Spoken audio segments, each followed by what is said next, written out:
Welcome to Coffee and Handicapping with Scotty. Good morning or afternoon, wherever you are from. Del Mar. Today, a beautiful day here in Southern California. I'm across the street from the Del Mar racetrack here in California, and I'm at the Del Mar Hilton Hotel, and it is a beautiful day here. Gorgeous. It's hot outside, really hot. As a matter of fact, I was doing a podcast, an In the Money podcast, and my God, I was just sweating on the show. But Cindy, good morning. You ready for the day? I hope you came ready to bring the winners. I've got some Trainer's Edge horses for you guys today. Let's check my email. So Evangeline Downs 1-7, the Flush King. Let's see this here. So what this means essentially is these horses are going on a surface for the first time that they should improve on. So you can see this horse has been the favorite in the last 4 races. And this one, if you look at the, hold on here.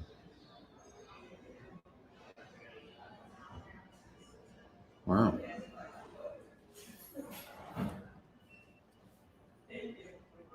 That's weird.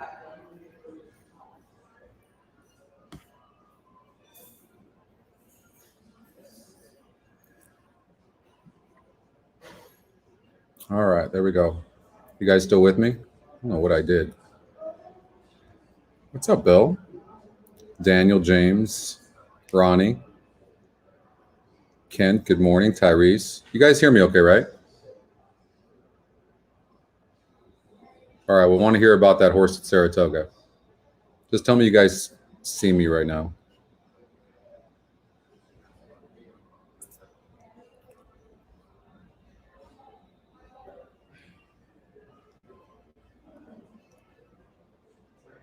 Yeah. Okay. Thank you. Okay. By the way, big shout out to Brady Kloss for covering for me yesterday. I was in Florida for a couple of days, and back here, race 1. You like the 4? Okay. Anyways, so take a note of these horses real quickly, and then we're going to go over to Saratoga. But we'll be covering Del Mar. We got plenty of time because, of course, the races don't start until 4 o'clock today on this Friday afternoon, and I don't have to be on set for the simulcast with John Lees until 3 o'clock. But speed and inside Saratoga, okay. The 7 horse here, the Flush King, this horse should improve on the turf. Okay, first time on the turf. You can see the turf tab here on the GSR Plus. It's 10 points higher. This horse should run very good on the turf. So just make a note of that. Was it good? We'll take a look at that. The other one was Arlington Park. I know there was a Trainer's Edge horse. Let's see if we can find, the 4 horse here. Class of 67. And this horse, first time on the synthetic, and going from a 59 GSR to a 75 GSR. So maybe this horse can improve. But the only negative for me on a situation like this is I like to see a horse, even when it shouldn't be, running good or decent in a situation where it shouldn't. Now, this horse has been off of a layoff, so I don't know what to expect. I will say this, the jockey is 18%. So they've got a big jockey here. Coach, nice hit yesterday, by the way. I saw that. I was traveling, but I got a chance to see it. Lawrence, hello to you. But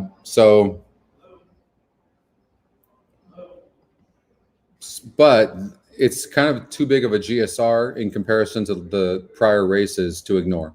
So we'll see what happens. What was the other one? There was another one. Ellis Park 64. All right, so let's go to Ellis Park. Hopefully you guys are taking note of this. Buenos dias, Oscar. The 4 horse Ignitus. This horse going from a 63 to a 70. But look at the tab. First time on the dirt because the first time out on the turf, and this horse ran very good. So this is a prime example of what you look for. And now is stretching out and on the dirt, and look at the tab. 18 points higher. 18 points. So this horse should really run good today, Ellis Park, race number 6. And the last one I'm going to give you guys today is Golden Gate 10-6. 10-6. Golden Gate Fields. I love Golden Gate. I love to bet that track. So Sarlat, and this horse going from a 53 to a 67, first time on the dirt, first time on the turf. And what you know, this is the type of horse you look for. 10-1 on the morning line. Okay, what's the EE morning line? EE morning line's 15-1. So it looks like a wide open race. So that doesn't necessarily scare me. Broke ninth, 64-1. They most likely gave the horse the race. And look, goes from an SOR of 46 to today of 32, and goes from a GSR of 53 to 67. And you look at the tab on dirt, it's a 49. On turf, it's a 70. Absolutely. I mean, this horse should improve leaps and bounds today. And you might get 10-1. So take a look at that horse. Oh, good to have you, Troy. Troy is a first-time starter. Say hello, everybody. Good to have you, Troy. Okay. All right. Those are the Trainer's Edge horses for today. Good luck. Hopefully you took note of that. If you missed it, let me know, and I'll go back in it, okay? All right, Saratoga. Cindy, where are you? You said you liked, I believe you said the 4-horse. Race 1 and the 4.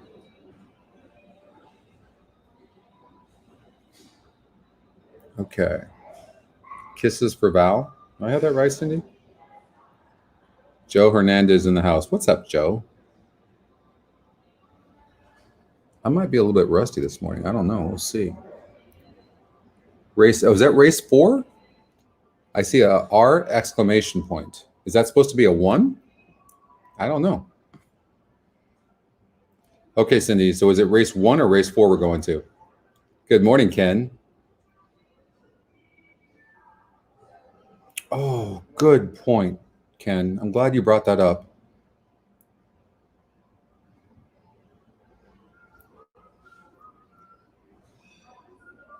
Race 1 to 4. All right. Well, we're all hoping Gary is doing well. Maybe he's watching right now. Gary, if you are, we love you and hope you're doing great. Okay. So Cindy likes the 4-horse. Kisses for Val. You know, just on that note to it, Gary, when you go through stuff like that, it makes you put things in perspective, right? When we think we have problems. Gosh, I'm the worst. What's up, Patrick? Kisses for Val, going on the dirt for the first time. The GSR is going from 48 to 59, broke last and never ran. Bumped and steadied. Joey in the house. What up, my man? How are you, Joey? Got nothing but love for you, Joey.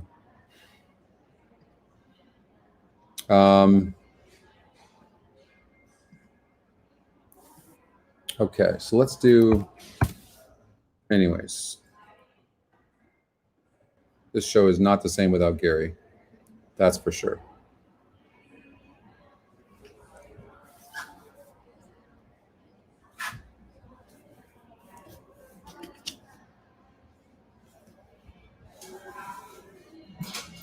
All right, so Cindy likes the 4 kisses from Val. We look at the GSR plus. It's decent enough, 15-1. You know, this is just one of those wide open races that, well, first of all, I'm never going to disagree with Cindy again. What's up, Colin? Glad you are.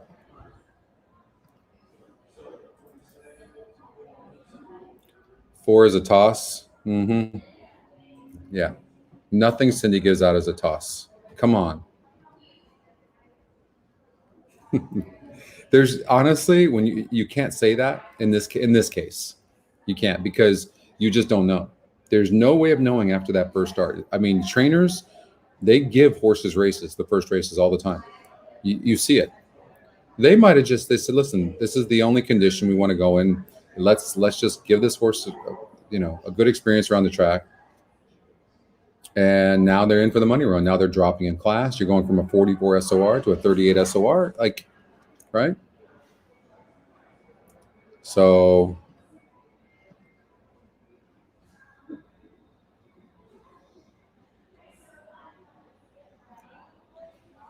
I think that just depends on, I think it just depends on if you like anything in the other legs, right? So, I'll tell you another thing too. The EE morning line is so valuable, right? It's saying that the one horse should be 7-5 arms and armor. So here's the thing. I have a note on this horse. No excuses, needs easier or longer. Is getting easier. It's a good note. I mean, could improve. Needed that last race. Jose Ortiz, 3's live.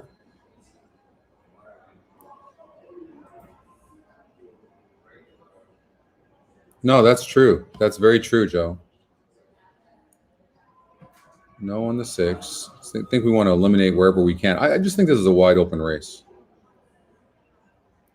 Taken up and rank early. So you can throw this out. And this one is broke bad in 3 tries and keeps on stopping. And now is going to a sprint. And this horse is the lukewarm favorite right now. There's Brady. The views and everything that Brady got on this show yesterday, you should be the permanent host of this show.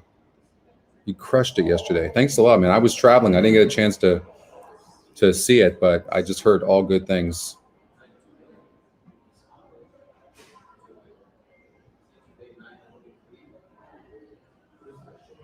Really? That's the way Saratoga's playing? The 4-post?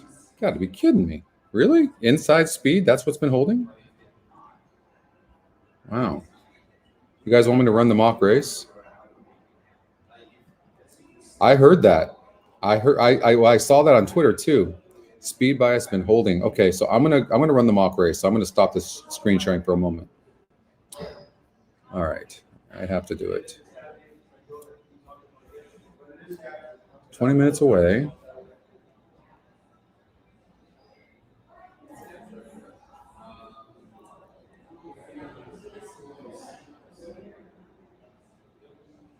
So the mock race has it's very close, but it has the 1, 2, and 7. Has the 7 winning, but it's got the 1 and 2 next. 1 and 2.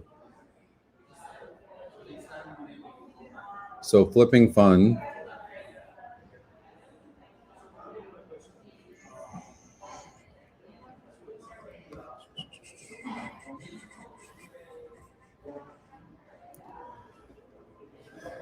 So I think, and it's using the one. Okay, so it's agreeing there.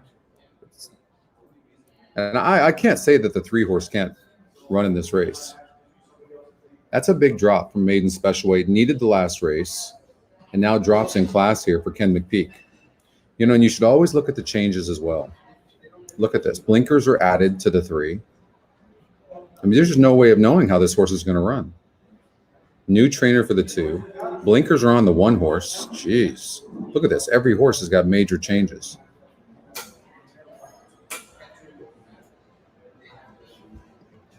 But based on the mock, and this horse has really been stopping with regularity and not breaking good. So maybe it's just the 1 and 2. The 3-horse, I will say this in the mock race, the 3-horse shows finishing really well. Good morning, Anthony. The 3-horse shows, there's Lexi. Hey, Lex. The 3-horse shows finishing really good. But it was a bit a ways back. But maybe with blinkers added.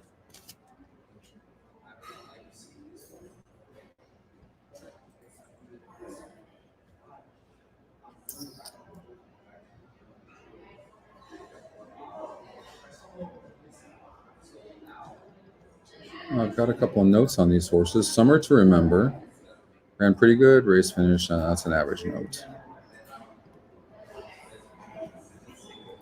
Post brutal, and then comes over and wins against a 60 group. But this is tougher. That was a non-winners of 1. Won the race at 70 cents on the dollar. They added blinkers. Mike Maker takes over on the 1 horse. These races look wide open.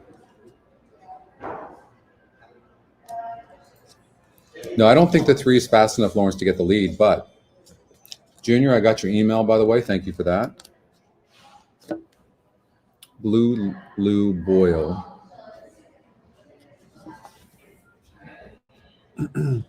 Rosario gets off the 9 horse who was scratched, and Luis Saez gets off the 7 who was scratched. So that really doesn't give us any good information. Changes we know are prevalent here with the 1 horse, Stanford. Not in the top 2, Scotty, though. GSR. Let's look at the SOR. So, I mean, that looks like a wide open race. Prince Talk. This horse has burned money. Look at this. As the favorite, the last 3 races has burned money. Comes back at the same level. I mean, and really no speed. It might be the type of horse you try to beat. But 2 wins. Okay, so how many lifetime races? 6. All right. Those 2 wins and those 2/3, though, were at this distance of 8.5 furlongs. But there's no bias on the turf, right?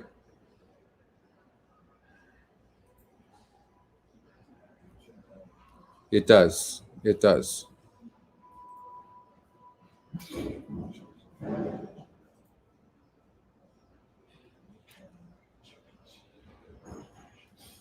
Is the 3 really a single in race 4? All right, let's look and see.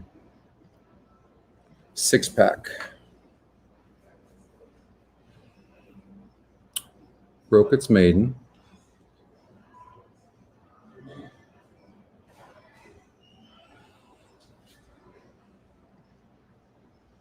Seems properly spotted.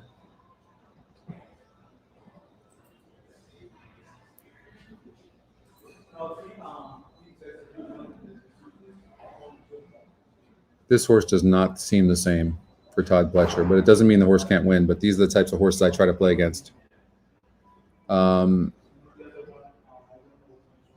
No speed here on the 1, but it's the top pick, but it is dropping in SOR. And the GSR does go up. And this horse won at 6 furlongs in the dirt. But that was against a 48 group. So this horse just might need easier. 4-horse air show. 40 cents on the dollar last time out against 5 other horses and you lose.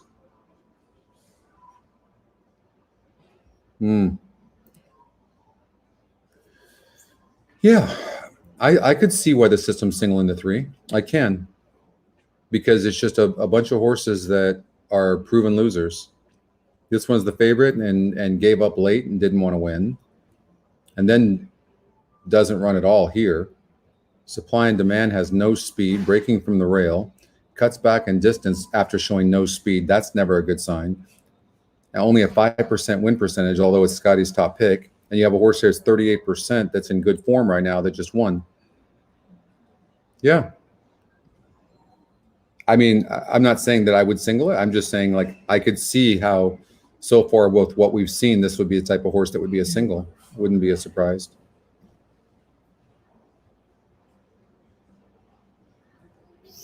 Saratoga, race number 5, using 1-4. Let's see here. It's regenerate.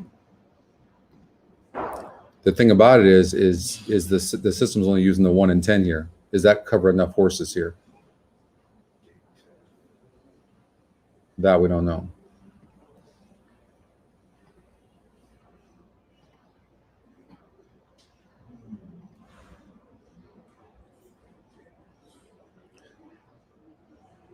Two second-place finishes and 4 tries for Wow. Not a good breaker. And just never is even close, is he? Or she? Top GSR, though. But this, I think this shows you how tough the race is. Then you break from the 10 hole here. You seem to have some tactical speed. 3rd race off a layoff.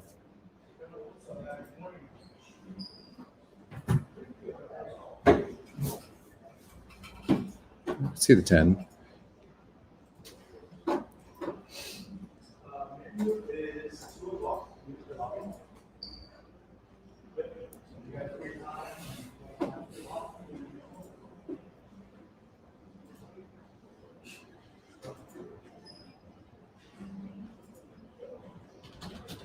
This horse has been unreliable. I mean, you don't like to see this in front by 2 lengths and then losing. That's just really a bad sign. Maybe the EE morning line will show us something.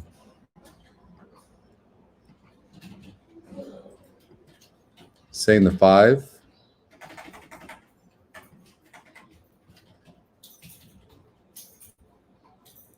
Drops in for a tag here for the first time. Beat half the field last time out at 26-1. The morning line is 12-1 and 6-1 in the E morning line. I would definitely add the 5.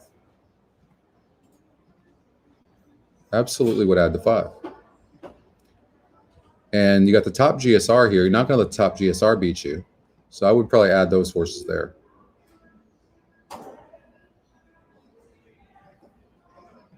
Is the 9 a single? Was the favorite last time out. 6 furlongs. Barely lost against 7 other horses. That's not terrible. Vladimir Saran, Jose Ortiz. Draws good. You know what? Let me run the mock race on this real quickly, okay? Race number 5 at Saratoga.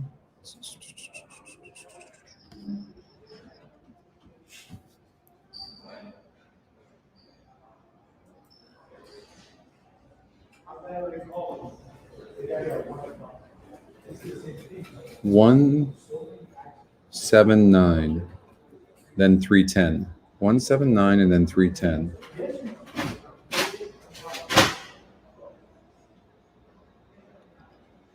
So it showed the first time starter going gate to wire. Maybe this horse is good.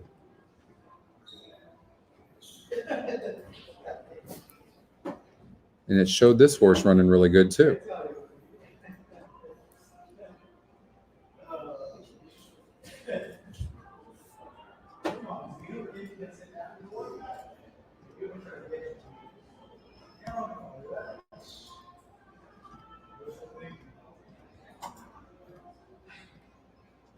I'm not going to take the 10 from that post. So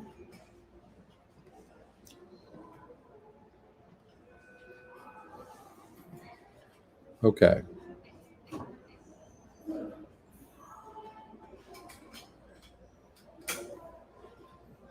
It's still being worked on. Yeah, that's why I call him. And we've just patented it as well. We're patent pending, and there are a lot of legal reasons why I can't show up because it would hurt our patents. So believe me, I want to. It's a lot easier for me to do that, but better I run it at least so you guys we have an idea. It definitely, and you guys are going to have this. You know, probably maybe I'm hoping sometime next year. But when we do put it on the site, it's going to be great. So the system's saying that, you know, with all the changes I've just made, let's see here. You know, yeah, I'm going to say that's a single. I think we got to use these horses. I mean, you could single the 9. I mean, you could. You could. This is not the worst single in the world, but the horse could end up wide. And the system suggested that the 9 was not going to clear. So I know, right?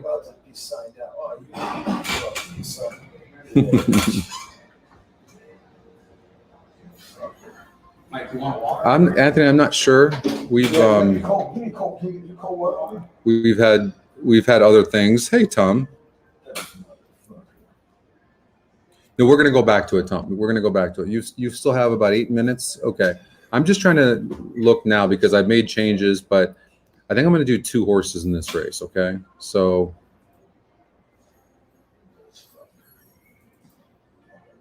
let's see. This one's burned money for sure, but is dropping in class. Well, it shows a drop in class, but then you see it's still a 68 SOR.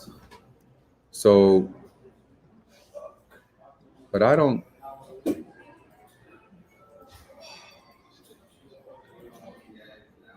Let's see here.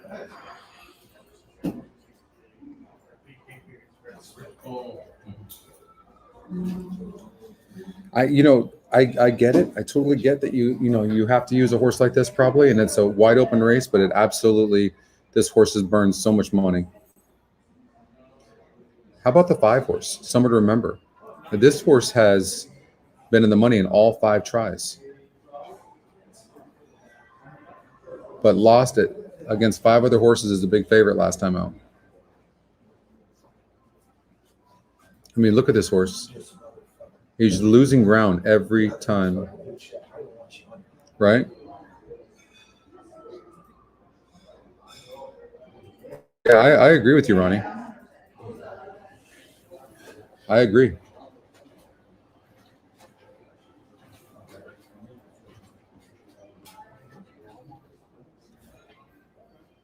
And I think a horse like this, as Scotty's top pick, tells you how wide open this race is,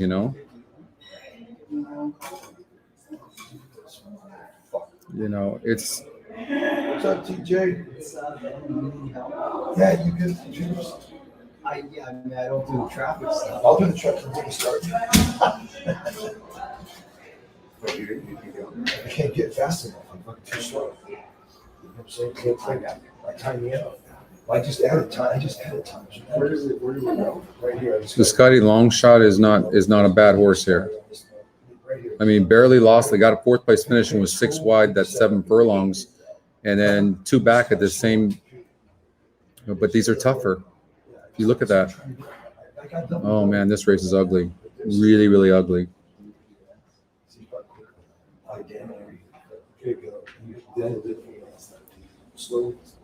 Maybe this horse broke 10th, so you can throw that out. Then broke 9th here and still ran good. You know what?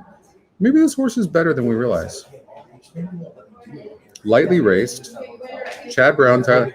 I'm going to stick with this. This is, maybe if you want, depending on if you can add one other horse, you could add a horse.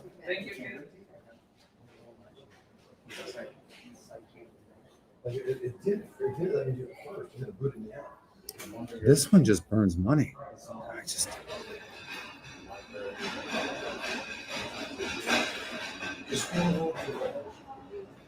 Yeah, I would.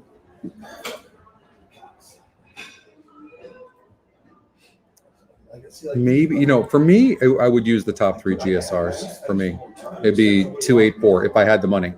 But I'm gonna say 8's a single, but you could do something like this. Okay, that's the way I would go. But this is the ticket, Tom. All right. The one maker first time. Yeah. Stanford. Yeah, I agree with Cindy, by the way. You got Irad Ortiz that jumps aboard. Maker first time. Yeah, I agree. She's right. 21% in a race that looks wide open.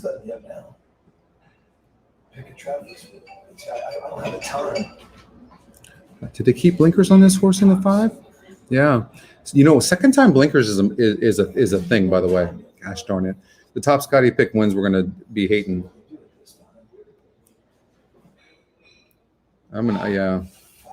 Okay. I gotta be able to cut back somewhere. I don't think it would be that race.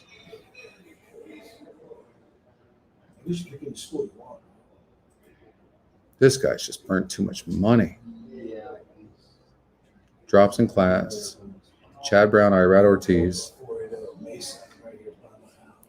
This is a drop in. Well, was it a maiden claimer last time out and lost by 29 lengths as the 6-5 favorite? But look at the drop in GSR. That was a drop in GSR. Comes back to the same level, back on the turf. You know what? This one could be the horse.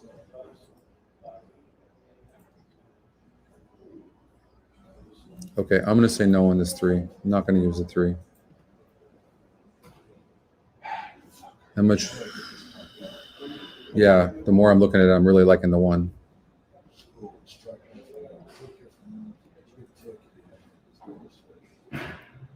Sailor dropping in class, 8.5 furlongs, 62. Throughout the race, 2 back. 9 furlongs. This race came up tough. EE morning line's a little bit lower. I'm actually liking the one. The more I'm looking at this. Yeah, I'm gonna say 110. I'm gonna use the top two, Scotty. All right, that's the ticket. That's the ticket. All right, let's watch this thing.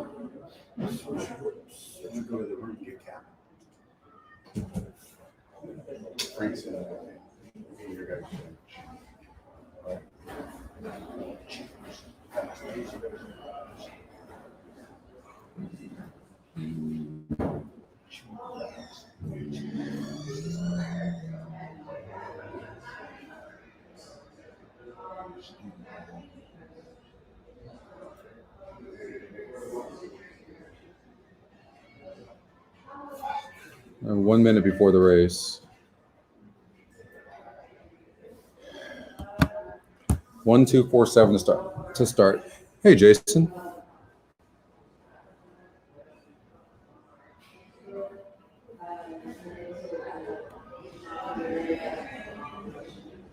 Yeah, back exactly. Oh, there's a carryover today, Dave? Sure. Yeah, we'll do that. We'll do that. We'll look at that. You might have to remind me, okay? Because after this race, we're gonna go back to Del Mar. 7 really doesn't look that good on the track, does it? Not really.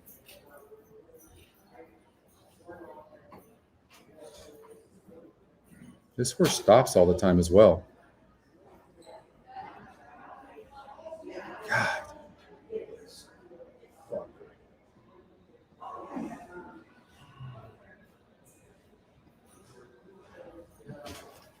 For me,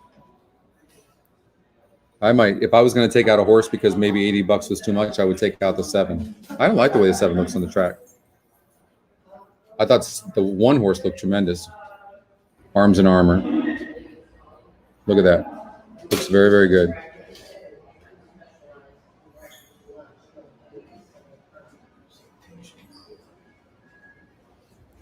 Thank you, Greg. Yeah, it's good to be back.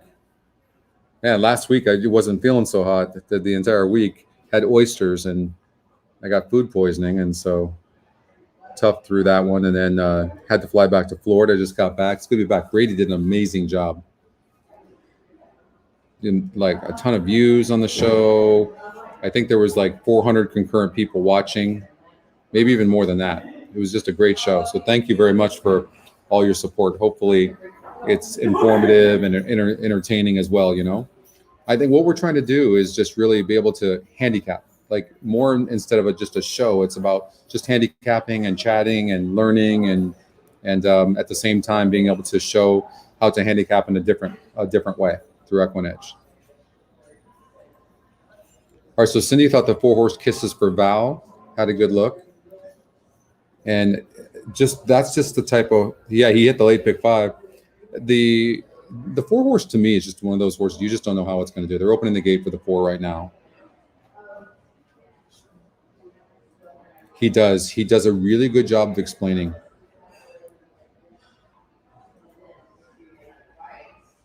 All right, they took off. There's Arms and Armor, who gets the lead. And Santana does as good a job as anybody preserving a horse on the lead and relaxing, right? I'm a little surprised to see that this horse is 4 lengths in front early. It doesn't need to be. But sometimes you get a front runner like that, you don't mess around, and we'll see.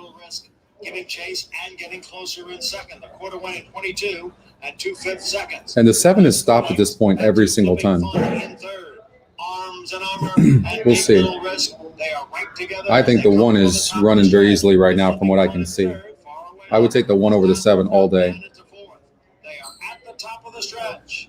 Room on the inside. And then somebody on the inside coming. I think that might be the 2. Arms and Armor. Big little risk on the outside.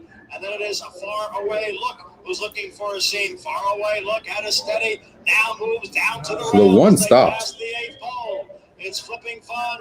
Far away, look on the inside. Big Little Risk has now faded to third. They're coming down for the finish. So the 3 is going to win. That's the horse we took out late. Oh my gosh. Top GSR. You can't leave out a Scotty long shot. You can't leave out a top GSR. It's just insane. Wow. Look at that. Look at that form right there. Looks absolutely terrible. And that's the drop in class.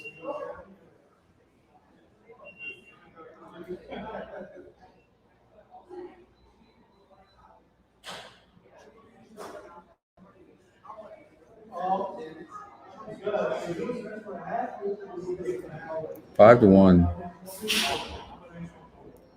3, 2, 7. One really disappointed.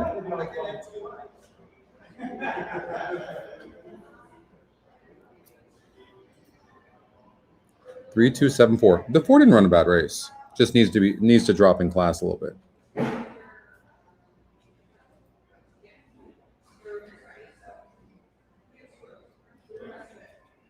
So the inside's still doing well, but even horses that come from behind, because that horse came from behind. Look how far back the 3 is right now, and then checks up right there, and then comes on the rail.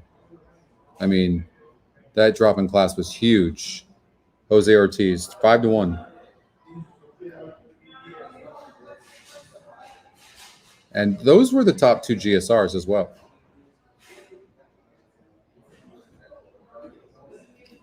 He got off because the 2 horse was claimed last time out. Or maybe it wasn't a claim, but Edmund Davis took over. Plus he's, yeah.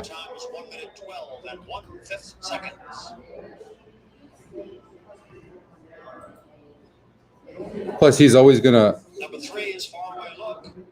23-year-old Darkbear Brown, called by Liam's Map. Adam Tis Gone by Tis Now. Faraway Look, owned by Harold Lerner. I mean, really had no excuses. Even in the drop in class, got an easy lead, cuts back in distance, like no excuses at all. The rider, Jose Ortiz.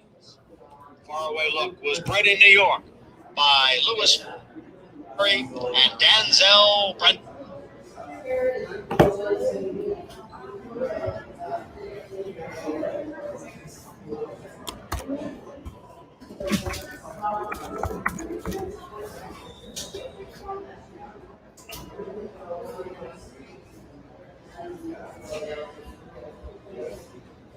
I mean, inside's winning, but I don't know that that means anything because the 3 horse did come from behind. It's not like he was part of the inside in speed, so I don't know why that's happening. Maybe it's a fluke. I don't know. But paid $13.80. Nice exacta as well, $23.10. Trifecta, $41.62 for 50 cents. That's not bad. All right, let's get out to Del Mar and look at race number 1. Okay. So the mock race had the 279. Now there are 3 of the 4 top GSRs. Okay. The EE morning line on the 4 horse is 9 to 5, and is also the top Scotty pick. Has a good GSR, but Busker Alley has a 26% win percentage. So there's some mixed feelings. Blinkers are added to the 2 Buster Alley, and this horse broke from the rail in the first 2 times. Still gets the inside draw, but maybe the blinkers will help.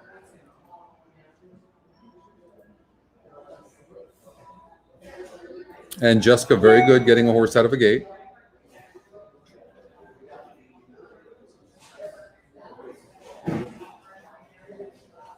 And getting a horse to relax. So I think Busker Alley has to be a horse you're looking at.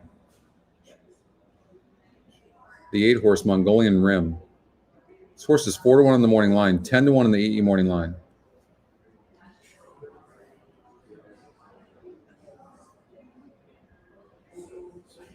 You know, I would just, since it's the first leg of the pick 5, I would just look to see if this horse is getting action. I mean, if this horse goes off, 3 to 1 or under, I would think this horse is live. Draws a good post. Tyler Bay is fantastic out of the gate. So I would just watch for that.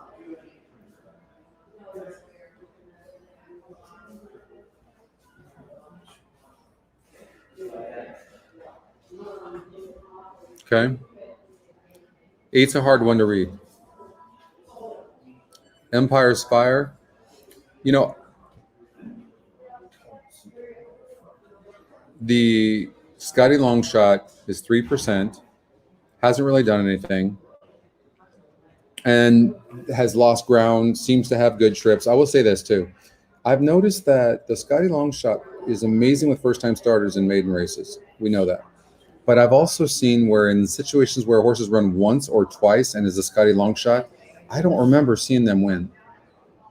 So I'm going to personally play against the Scotty Longshot here. Okay? That's just from what I've noticed.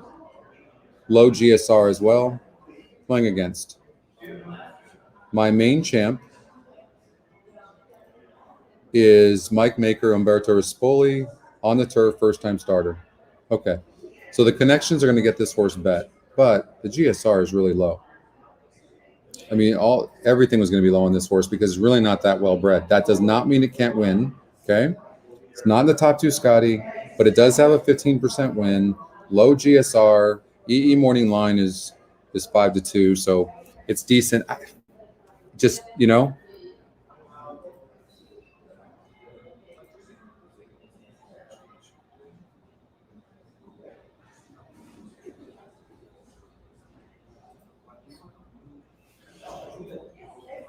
yeah, he seems to be, which I'm really happy for him. Been feeling bad for him. He's been getting criticized, but criticism is one thing. Some of the things that people say are pretty mean, and that stuff's hurtful.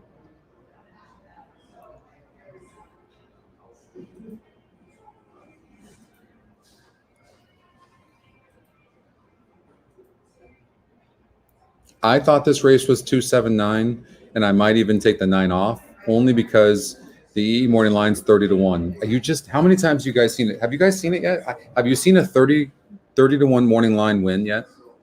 I have not seen it in a long time. I saw a 50-1 morning line win like 4 or 5 months ago. But you don't usually see it, right?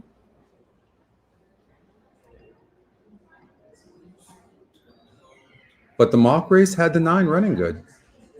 And the horse broke last, went wide.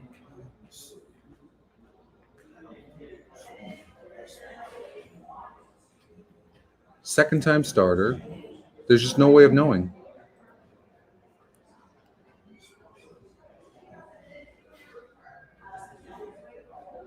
Yeah, horse racing Twitter can be brutal. So we had, gosh, I can't even tell you.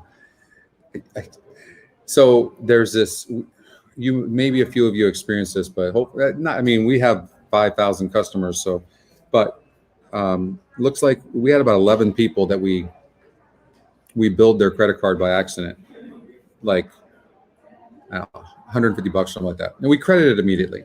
But we had one man in particular who's 77 years old, and he was corresponding back and forth with John. This guy was so aggressive and mean and racist, and I can't even tell you.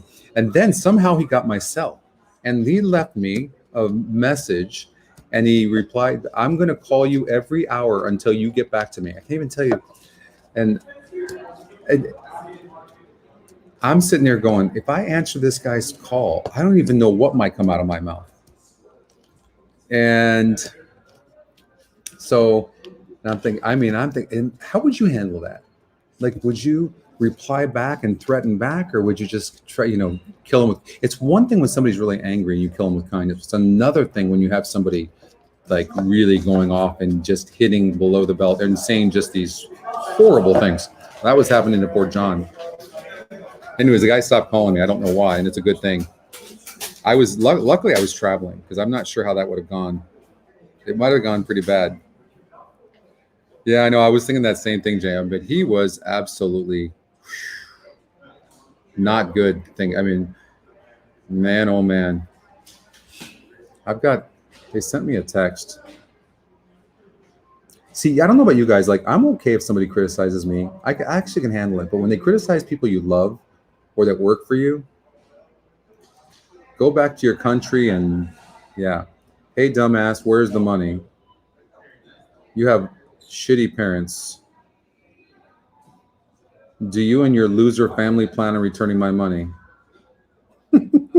I mean, even worse. Those are nice. Leave those 70-year-olds out of it. It might have been Cindy, as a matter of fact. Cindy, let me just apologize right now to you.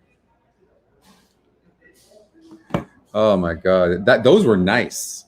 Those were nice.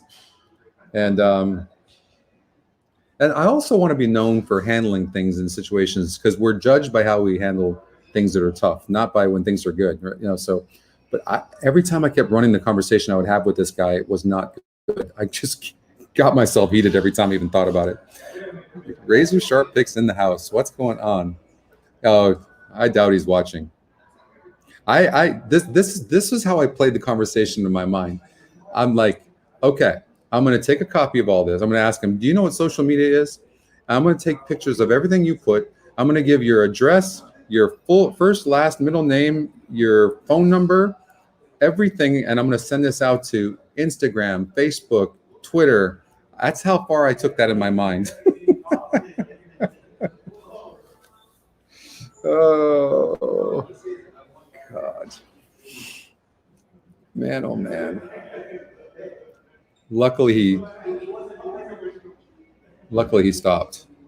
I mean, you know, usually you think that when somebody becomes 77 years old or gets older, on your credit card number, exactly, Norm. Yeah. Usually you think you'd calm down, you know, a little bit and mature. No, you think that, Junior. No. Here's the thing. With most of us, that would work. Hey, I'm very sorry. It's all good. The money's been returned. No. Not with this guy. The nicer you were, the worse this guy got. Yeah. No.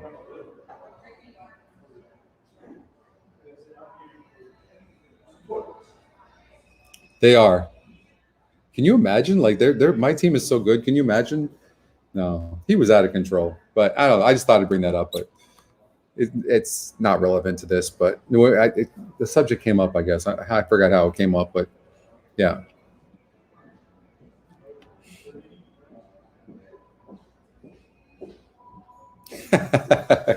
No, can you imagine? Oh my God. We should actually, I should tell Brad to bill his credit card $1,000. Just go ahead and bill it. Cat would lose his mind. No, I'm kidding. Wouldn't do that. All right. This race, really tough. Anybody have a strong opinion in here? I'm just getting back going. I haven't looked at a horse race since Sunday. I have not.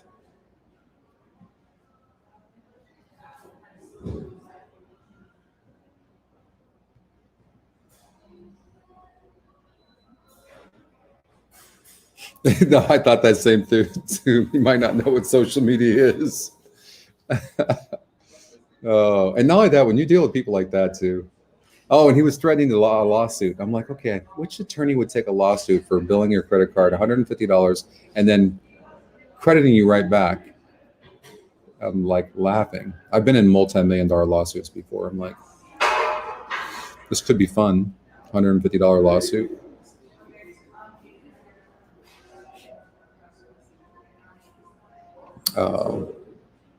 If I didn't see you or say hello to you, I see you. Oh my God, are they? Especially in California. These attorneys, they're brutal. Even in Florida, everywhere you go, there's just like billboards up. Get what you deserve. Gosh, somebody shoot these people. Like, encouraging lawsuits.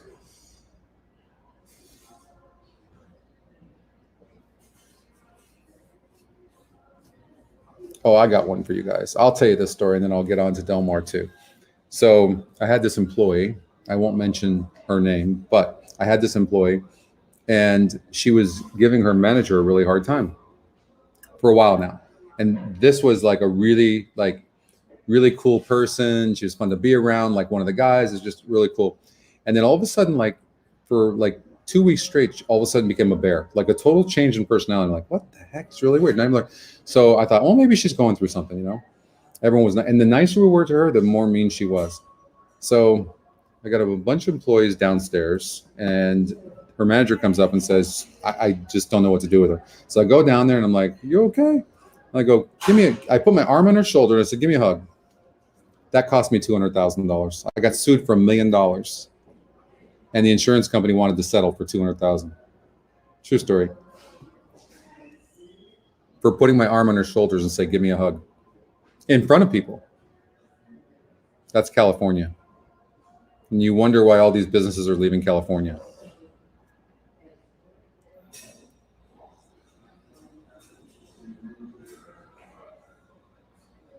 Some, Junior, some, yes, some.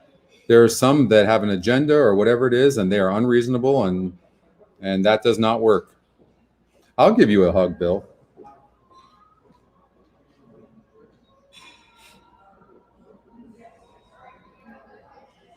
How much is it going to cost me? True story, I'm telling you.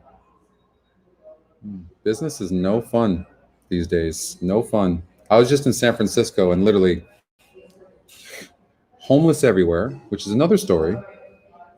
I'm not trying to talk politics here, but what was sad is when you're a business owner all these years and you see all these businesses boarded up, closed, gone. San Francisco would never go back. Never go back. It was filthy. I watched one guy just hammering himself and punching himself in the head. It's crazy.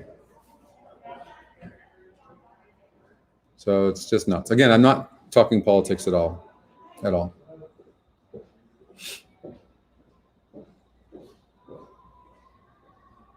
All right, get back at it.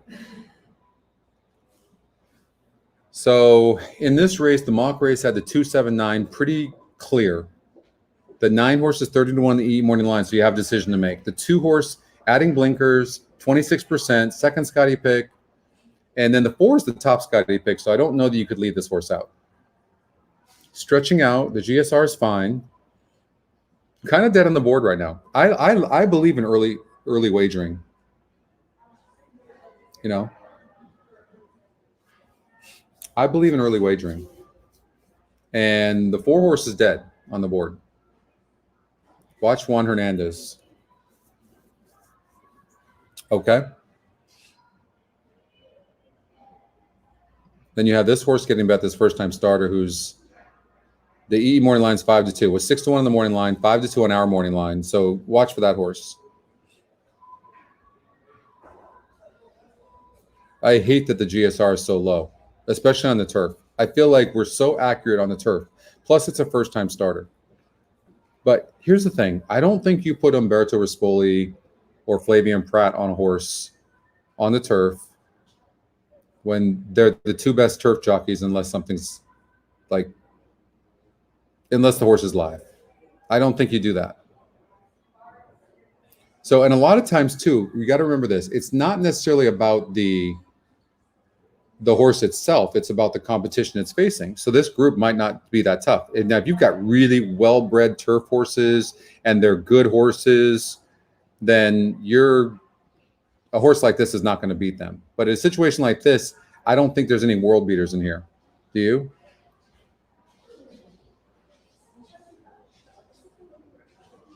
This though, I will say this on the 2.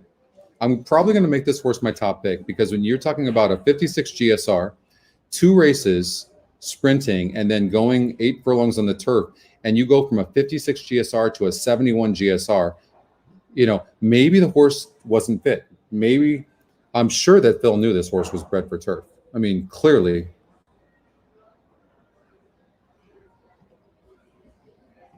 So maybe this is the money run. So and broke, by the way, went 5 furlongs and broke from the rail both times.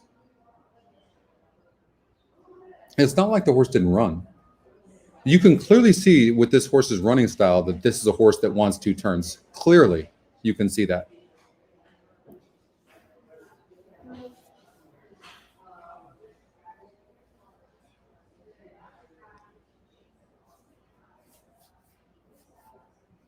Hey, Julie.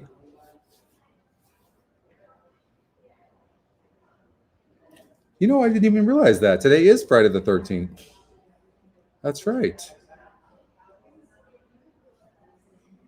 Mr. M. Mr. M, you have a birthday coming up?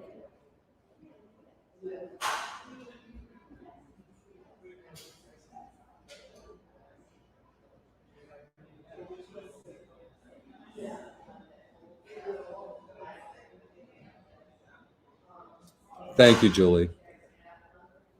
Thank you. All right.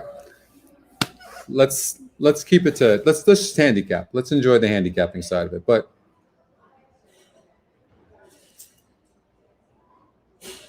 I think I'm going to really like Busker Alley. I think this horse might even show some speed early on too, stretching out. Clearly, you can see, you can tell. This is how you can tell this horse wants to go long. All right, so you see the way the running is, like 5th by 5, 7.5, and 7, and like you can just see, just like kind of like flatline, right? You're not seeing this horse like late running sprinter. You're not seeing the horse showing some speed and stopping. It looks like a horse that wants 2 turns. Okay, and so I think this horse is going to run good, really good. So Busker Alley is going to probably be my top pick. Let's look at the 7 horse. The system had the 7 running good too.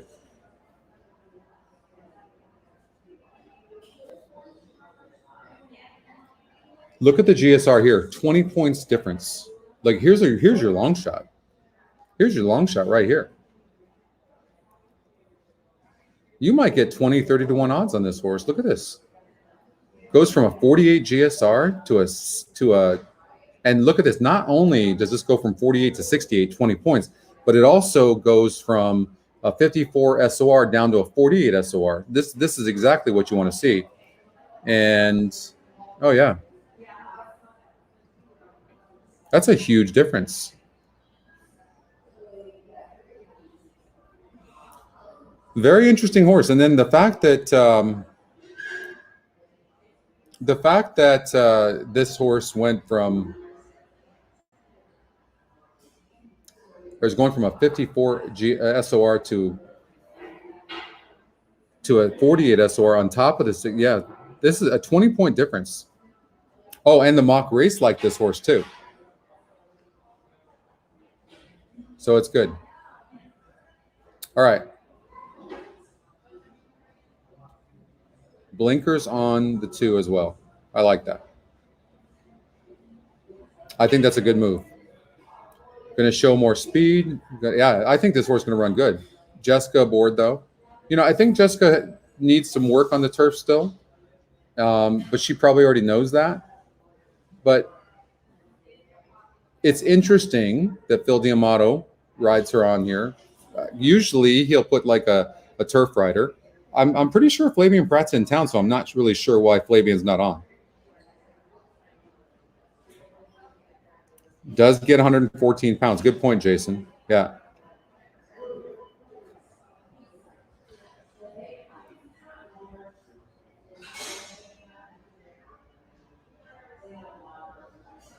He is. He is, for sure.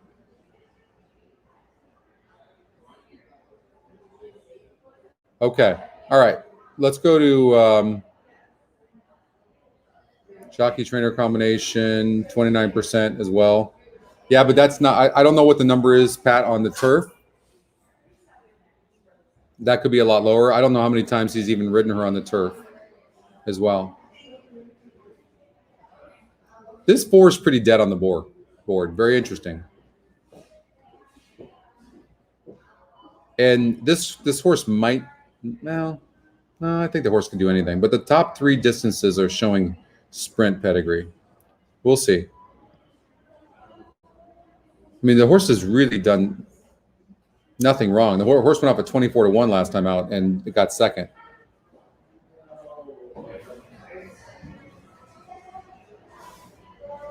Sure, Tom. No problem. Hey, Clint. Good morning. So this can't get off this first race, can we? So the GSR of 40. So the numbers on the GSR and SOR from bottom to top, 1 to 100, 100 being best. Okay. And so when you're talking about a horse like the 7 horse, And so the SOR was a 54. This is, you can see right here at the top of the page, it's a current race SOR is a 48. So you're going from a 54, which is a tougher competition, down to a 48. So that's a drop in class right there. Instantly, you know that's a drop in class. So even though it's at the same level, state bred, straight, maiden, special weights, this is an easier group than what the horse has been facing. That we know. We also know that the genetic strength rating from 1 to 100 was a 48 in the last race. And we know that today, up right here, you can see is a 68. That's 20 points higher. So you've got easier competition and what should be more to your liking, to the horse's liking in this case. Okay? You dream for situations like this. The only thing that could be better here is that the horse would have been running good in that last race, somewhat, even if the stretch was right there. Okay? But you can also see by the horse's running style that this horse wants longer. Again, kind of similar to the 2-horse. And these are the top 2 GSRs. Okay? And the 2 and 7 also were the first 2 place finishers in the simulated race. Okay? Hopefully that helped. You got it. Okay. So I can tell you that I'm going to choose the 2 to win, and the 3's got to be in there somewhere.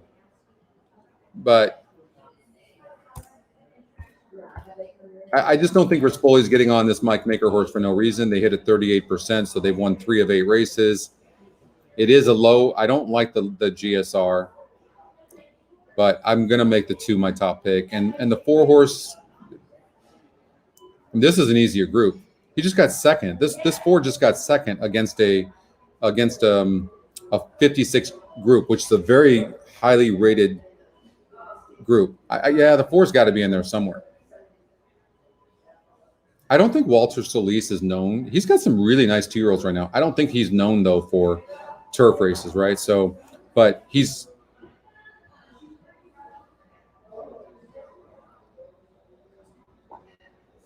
the 4's got to be in there somewhere.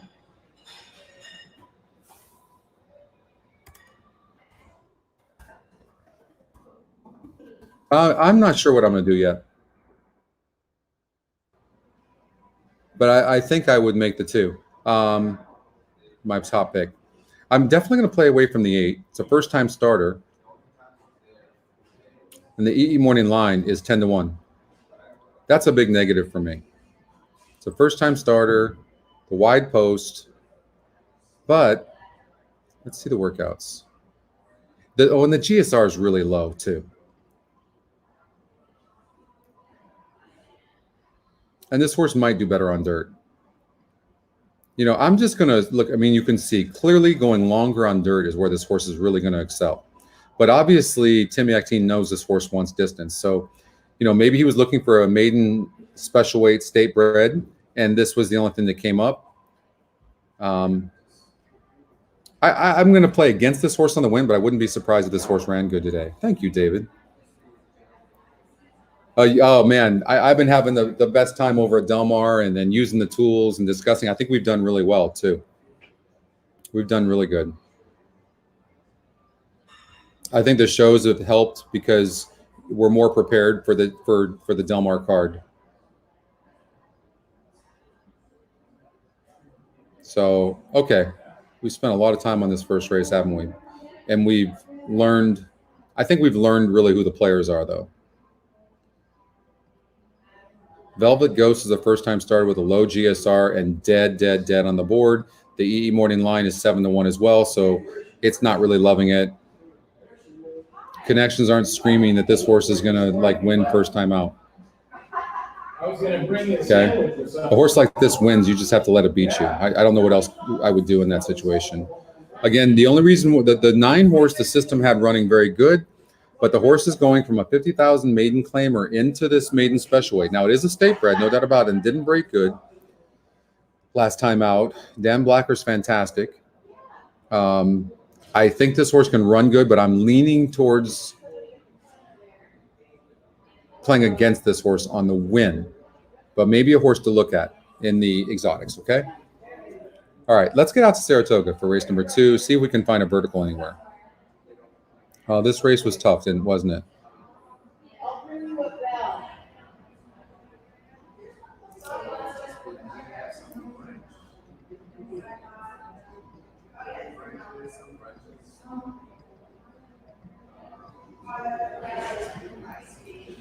You know, we talk about the New York for the gentleman that does the morning line and how good he is, right? And because almost none of them even come close to competing with the EE morning line.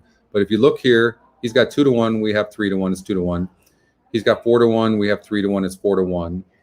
He's got 6-1. We have 9-2. It's 4-1. I mean, you see, look at this. He's got 5-2. I mean, he's just spot on. The E morning line's got the 10 horse more accurate. And then we've got it at 7-1. I mean, but you can see, like, that's how good the E morning line is. But that's also how good the gentleman is in New York.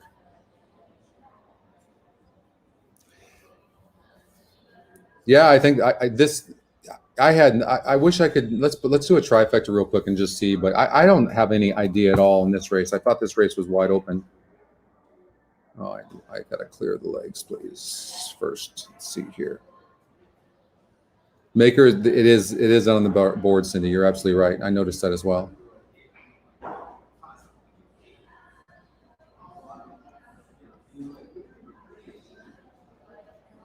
We've seen, you know, the SOR is suggesting that this is not that much of a drop in class for the two.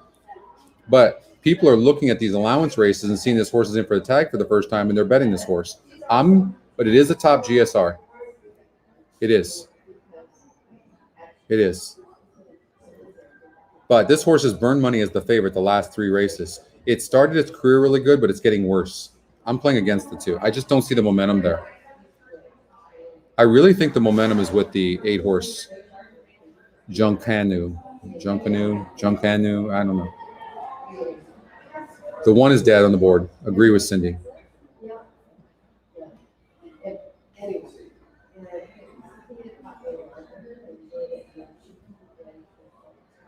The 4 looks like it has some momentum as well. This horse lost as 50 cents on the dollar. And if you don't like the 1 horse faced the 5. The one thing that the 1 does have going for it is that Mike Maker takes over, but you got Mike Maker and Ortiz, and they're not getting bet. So how would you use the 5 horse who barely beat the 1? 10's got that wide post.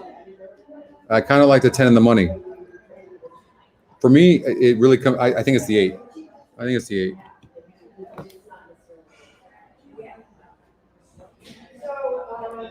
Anyway, okay, but let me write that name.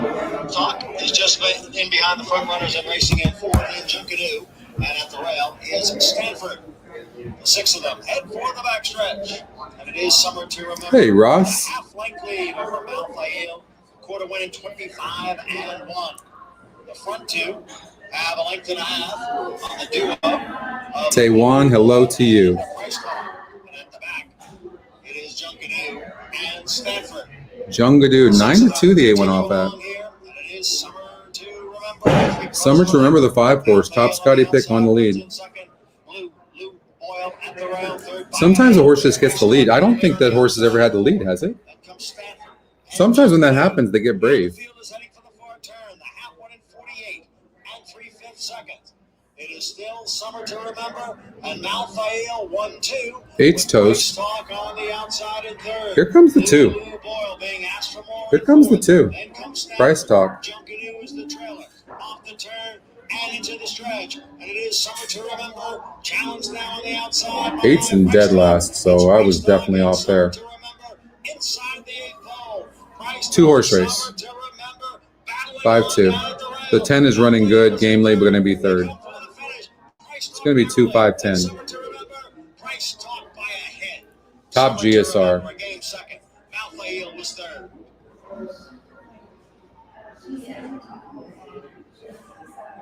Javier Castellano, good job.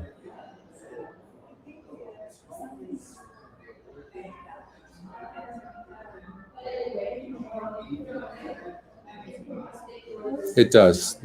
The ticket generator takes into account everything other than pace and trip.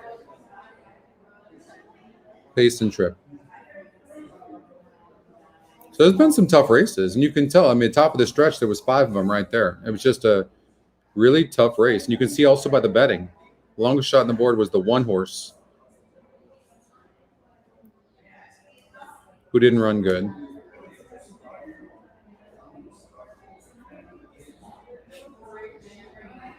Alex, what up?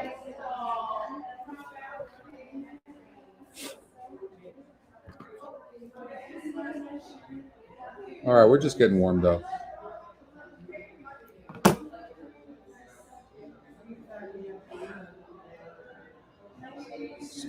All right, let's go to Del Mar race number 2. We hung around race number 1 for a while. All right, the mock race had the 1 and 3, and I made a note on the EE morning line. So it's 9 to 5 on the morning line on Varoma, not in the top 2 Scotty, and it's 7 to 2 on the EE morning line. But it's got a 17% win percentage. It's one of the horses.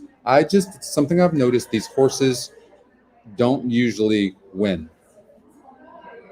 They just don't usually win.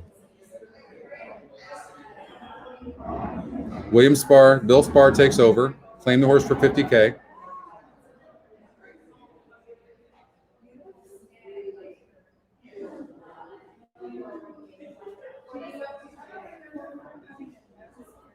I mean, so did Abel Cedillo get off of the 4 horse after winning for Peter Miller? Or was he taken off? And that was a really excellent effort by Samurai Charm, if you think about it. Last race, 2019, comes back here in July and wins first time out against a 60 group. Now is stretching out.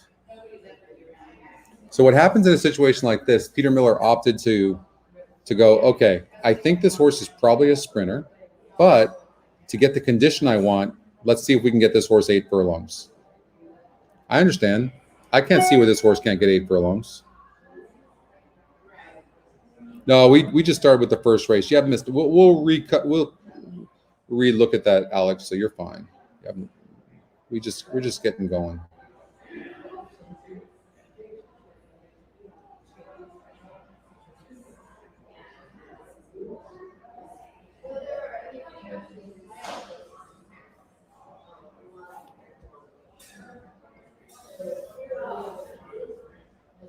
All right.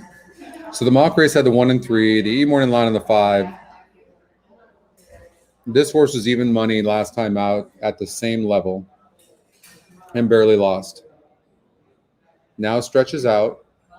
So a lot of times these trainers and owners, they're stuck at whatever the distance is for the condition you're looking for. And in this situation, this horse is stretching out for the first time, going 8 furlongs. Now, the GSR is suggesting this horse wants longer anyway, so it seems like the 3 horse is getting the optimal trip here. 3 GSR. So the GSR is improving, and the GSR Plus shows that this horse most likely wants longer, because look at the top 5 distances. 10.5 plus, 8, 10, 7.5, 8.5. Okay, and the horse just barely lost doing a condition that maybe wasn't best. Flavian Pratt is aboard. Top Scotty pick. Top win percentage. Top GSR. I think everything is kind of pointing towards this 3 horse Trouville. Okay. Freedom Last the 1.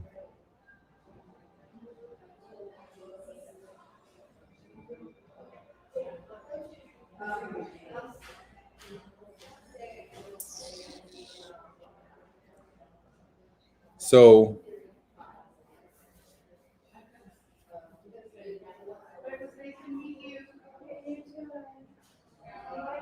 third race off a layoff. When you look at the SOR, strength of race, the horse faced a 54 group last time out and got 3rd.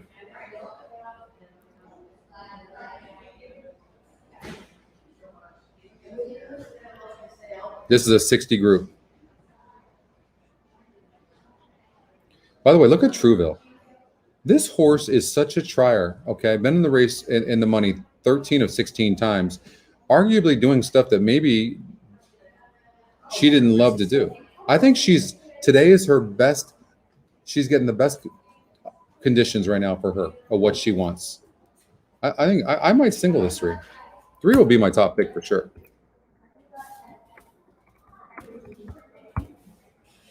I like Trouville. Really like Trouville today. Look at how she always tries. And look at the GSR today. She wants longer. Maybe, sometimes it confuses a trainer because the horse runs so good, always right there. Why would you change anything, But I'm thinking that maybe she's been wanting this all along. Freedom Lass is going from turf to dirt. Can't see what no problem. The one horse is just an honest horse that does its thing. You know what I mean? Like, it's just one of those horses. Doesn't get the blood flowing. Is what it is. Is what it is.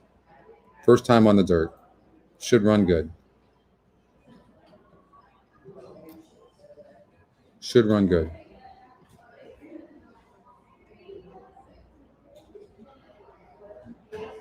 But I do think the race is between the 1 and the 3. Yeah, they are, right, Dave?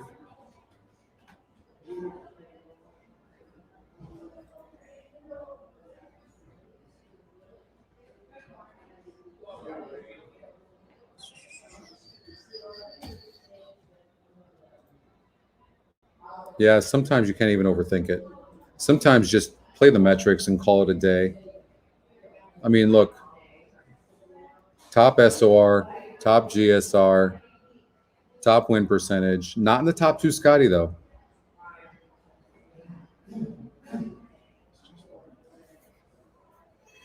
A lot of times, too, I don't know if you guys have seen this, but, like, you have take the top Scotty pick and the top win percentage, right? And if there's any other metric that even lines up, like the GSR or SOR, then, it's like you could probably cover those 2 and you probably win 50% of the races, But yeah, things were lining up with the 2, no doubt. But one thing, we're ready for the next one. Load paper, it says. That's one ticket right there.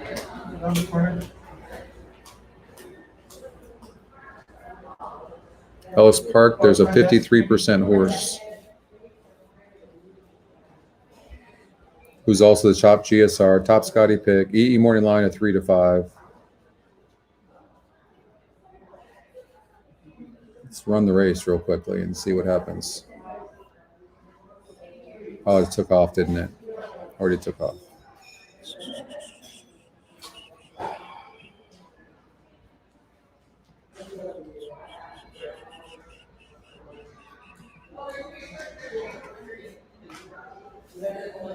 She says there's paper underneath in the drawer. Huh? Try another card. Yeah. Oh yeah, there's paper. Paper is there's only one piece left. Yeah, it's okay. Okay, Yeah. let me get more. Sorry. You have to print another ticket, right? 2 more? Why 2 more? So I can pick my two seats. Who did pick your seats? There's all 4 seats. I want to make sure I pick them all. Okay, well then you have to print 3 more. Yeah. Because it only printed 1. Sure.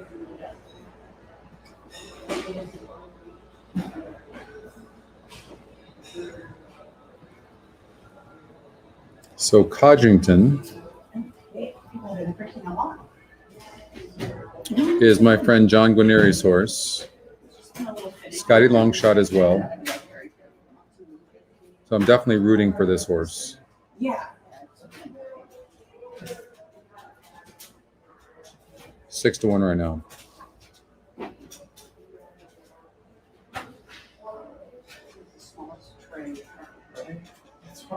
Thank you, Alex, for saying that. I appreciate that. I just, There we go.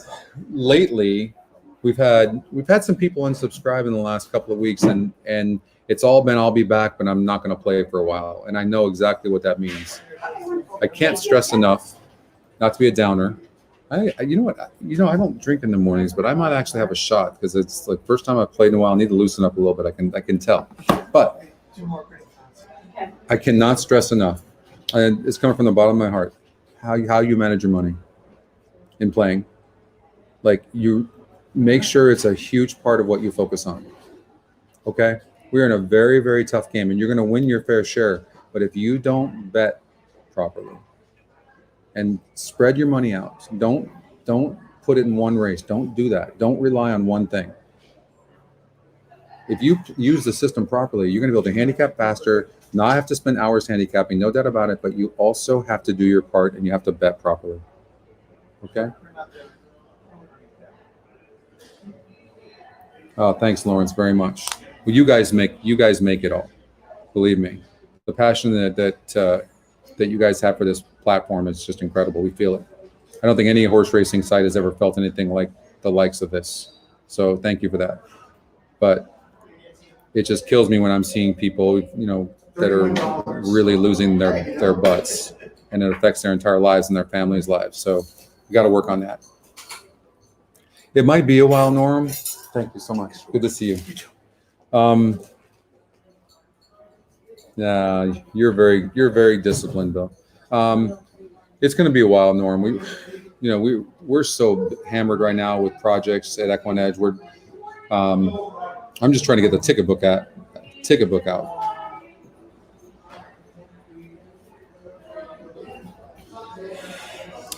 My favorite wager probably right now would probably be the pick 5, Julie. Probably. Hey, Soli.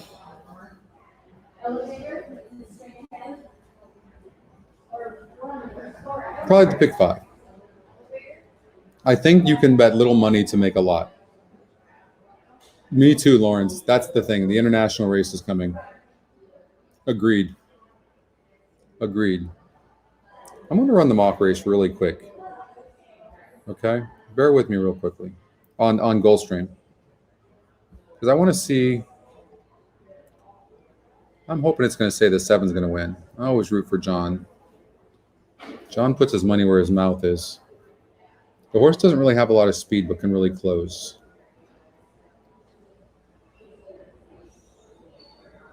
Oh my God. Literally, it's like this on the mock race. It does show the 1 and 4 and 8. 7's right there. Wow. I bet you there's a wall of them at the top of the stretch from what this mock race is showing me. But the 1 and 4, it's interesting here. A little bit good, the 1. So you can't see this on paper, but it looks like this horse should really run good, especially on the stretch out. And 2 races back against similar company, this horse ran good. So maybe the 1, the 4 horse top Scotty picked 2, Eatmore line 5-2. This horse is kind of dead on the board, but I just think it's that kind of wide open race. Any changes?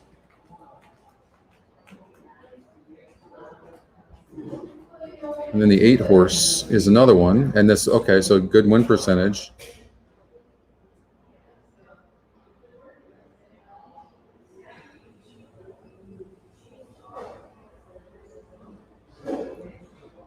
The 1 is facing better horses too.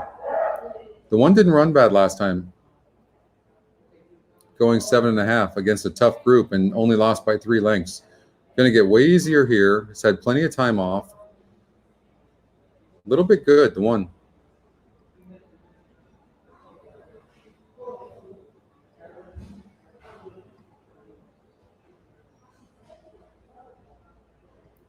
I like the 1-4. I like the 1-4.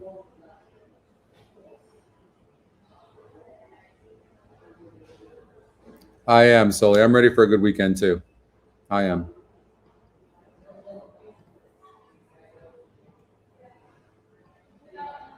Okay. So the mock race had this race like wide open. But it did show the 1 horse finishing very strong and the 4 horse finishing strong. And the 1 horse has got a top win percentage with the 8. And then it showed the 8 closing good. So it had the 1-4-8. And that lines up with the numbers as well. And then there was just a wall of them. So interesting.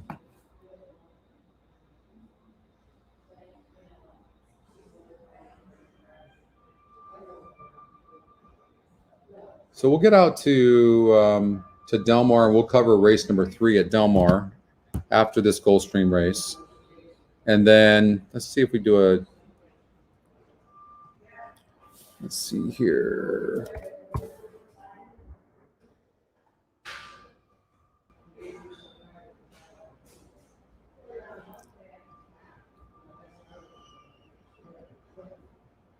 Six horse. First time starter. Okay, so we're going to use the 1 and the 3. Cajun investment. Okay.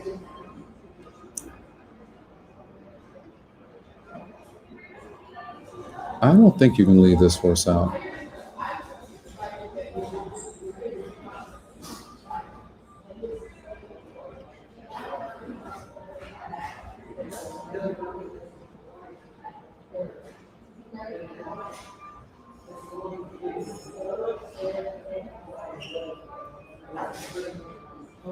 Big GSR here on the 1, Rosie Apple.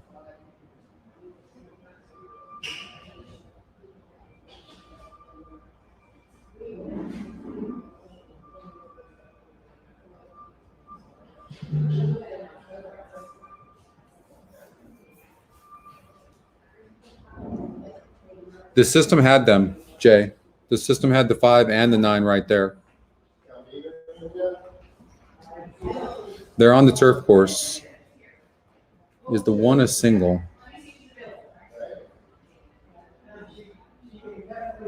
Won easily last time again. The 44 group breaking its maiden. Oh my God, that's just an absolute grab bag.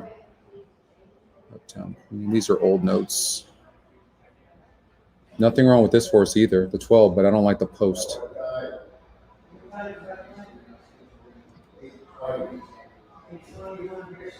Nothing wrong with this one. Oh my God, that race is just extremely wide open.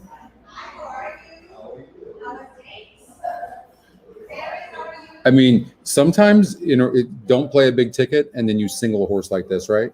The horse did win easy. From the inside, probably gets the lead. I don't think it's the worst. I think I've seen worse singles than this.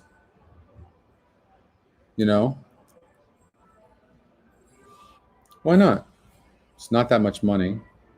Well, it's $80. All right, they're going into the gate. If I had $300 to bet with, how would I play it? Oh, man. Where are we talking about? You're just talking about just in general?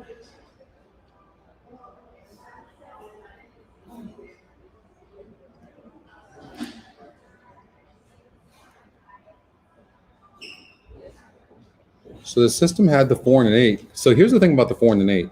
It had these two horses closing the best. The fact that the 4 is on the lead right now and the system had this horse closing the best, I mean, I don't know how this horse gets beat.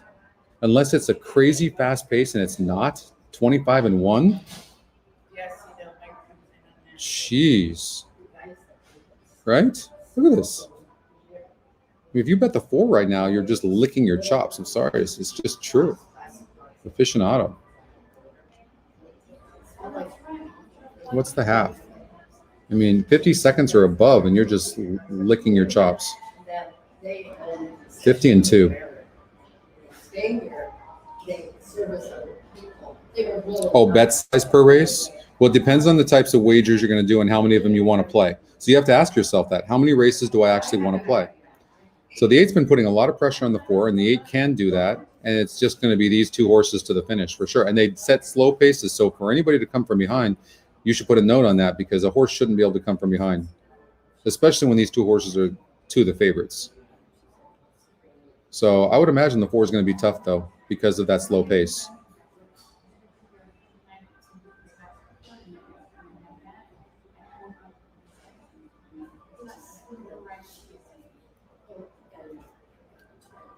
Here comes the 1. The system had winning. So it had those 3 horses, right? So really, really close. I think the 1 might have got there, but that's the one the system said would win. Amazing, huh? 1, 4, and 8. Just those 3 horses. Right, that was an accident. I using the 1. You guys saw that, right? We talked about the 1.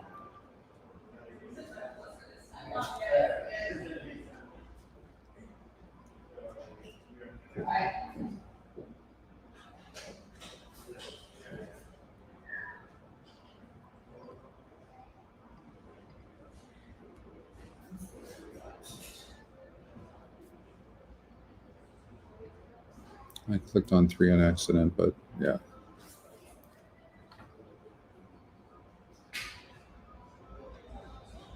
So yeah, 1 wins the race, and then the 4 or 8 got second. Yeah, that's what the system said. Or the mock race. I'm hoping to use that mock race in the NHC, right? To be able to find horses like this.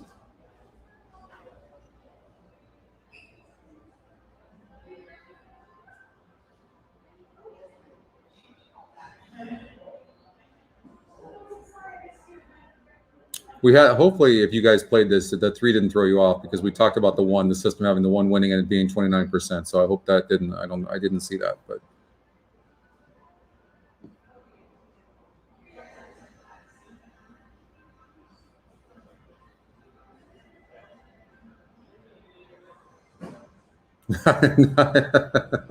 That was an accident, Bill. You weren't supposed to see that. Oh, I mean, that's amazing. 5-1 in the morning line, 3-1 the E morning line, goes off at 3-1. The mock race has the horse winning the race. Had the 4 and 8 right there. Those 3 horses, that was it. I threw the 7 in because my friend John's horse, but I know it's just insane. God, so good, so good. Don't tell anybody. 148. All right, you guys didn't see that. All right, but you guys, I would always tell you the truth anyways, even if you're not seeing it. I would tell you, obviously. I worry about your guys' betting more than my own. So hopefully you know that. No, James. Shh. I'm working on so many things right now. Me and the team, me and John, especially on the side, we're working on this, right? So working on a lot of stuff. Yeah. 184. Gracias, Oscar. Okay. Del Mar, race number 3. It does, Jason. It does. 4th at Del Mar. Let's see what we got. So the mock race, it had the 8 horse. So you got a 45% horse, even money on the E morning line, top Scotty pick, top GSR, and the mock race had the horse winning for fun. It's coming in from Churchill Downs. Not very fast, but closing like an absolute champ. Flavian Pratt jumps aboard. I mean, I like that this horse has been here for a little bit. It has 2 works. The horse looks tough. Looks very tough. I don't like the 8 post. I don't. And I don't think the horse is very fast. Ron Moquette claimed this horse over at Churchill Downs, and of course they have the ship and win. So this is a perfect spot. So you see a lot of these trainers that are claiming horses for more money, bringing them here, running them for less, but then they get these big purses and then they get the ship and win. They're just trying to win. And they want the best jockey that they can get. This is the horse to beat. Now, that doesn't mean the horse will win, but they're trying to win. That you know. Scotty Longshot class code.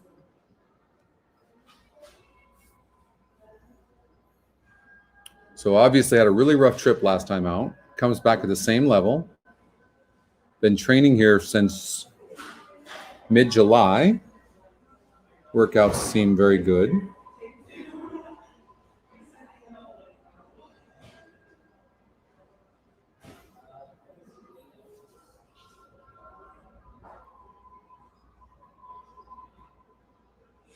I haven't given my top 3 picks yet. We'll go back and look at that, Tom. But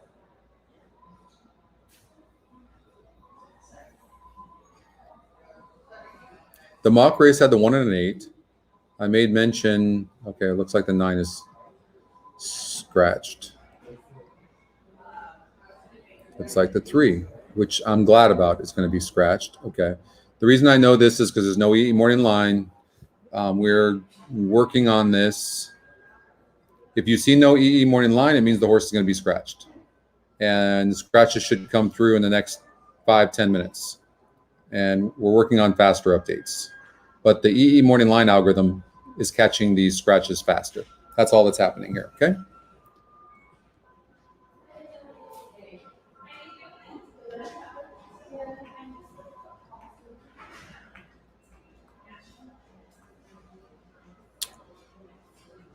So a little bit of a negative on the EE morning line.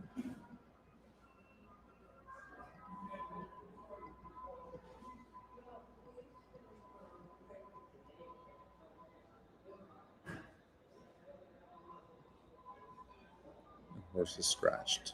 Okay. Look at the Forge GSR. Mamba Queen. Top Scotty pick.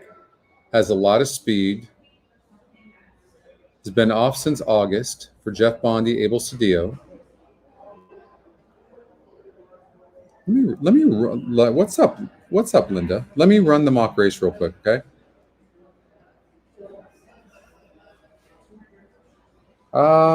I probably am going to. Yeah. Del Mar, race number 3.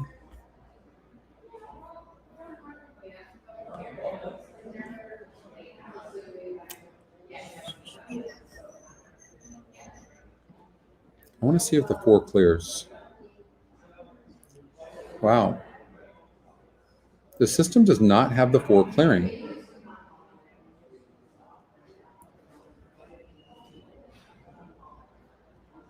Let's run that again. So it has the 8 and 1 in the lead and the 3. It has 3 horses faster than the 4, but it does have the 4 finishing fast. Can the 4 rate?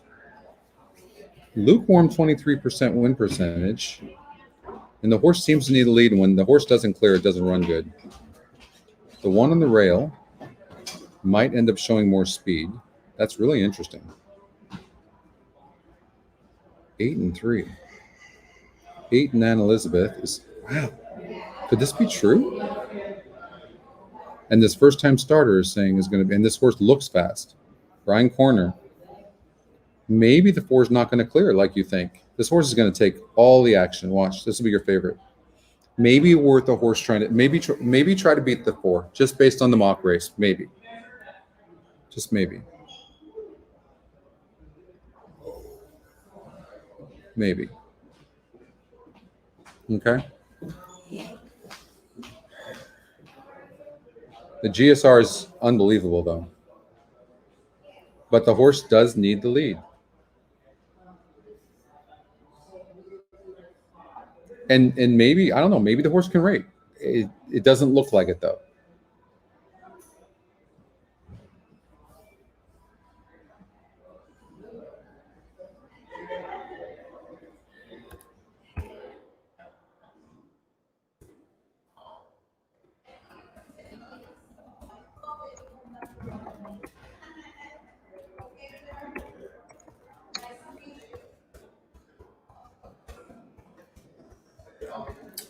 Okay.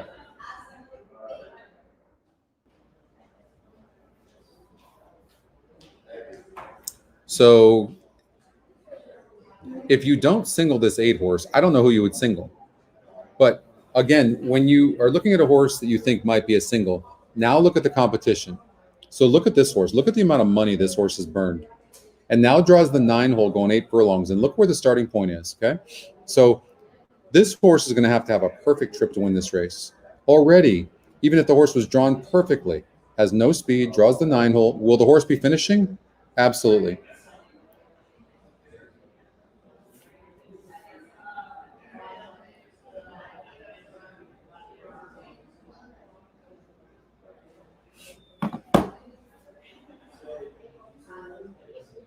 Class code the 6. I kind of like this horse.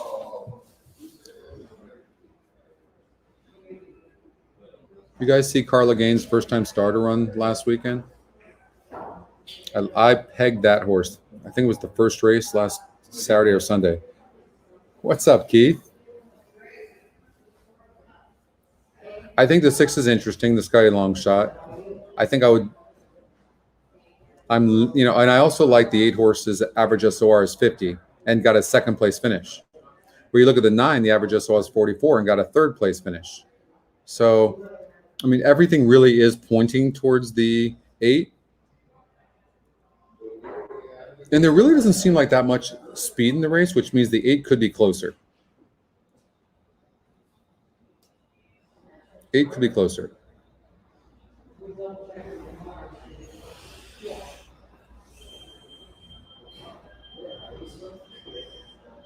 E morning lines, even money. I just don't know who else you would single, honestly. And maybe the 6 horse is the type of horse you put in the second spot to come in second. Maybe it's an ice cold exacta. The 9 could probably be in the money as well. I mean, the horse always finishes. Really does.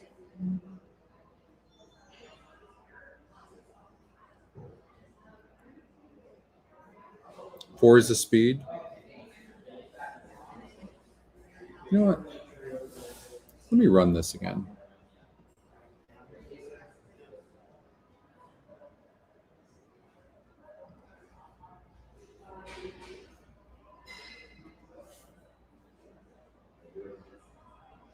I mean, there is no speed in this race.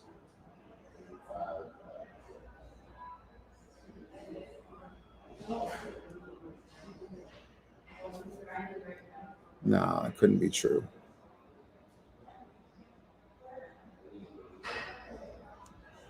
I think this is a jockey's race. This is one of those races where you just don't know what the jockey's going to do. That's the problem.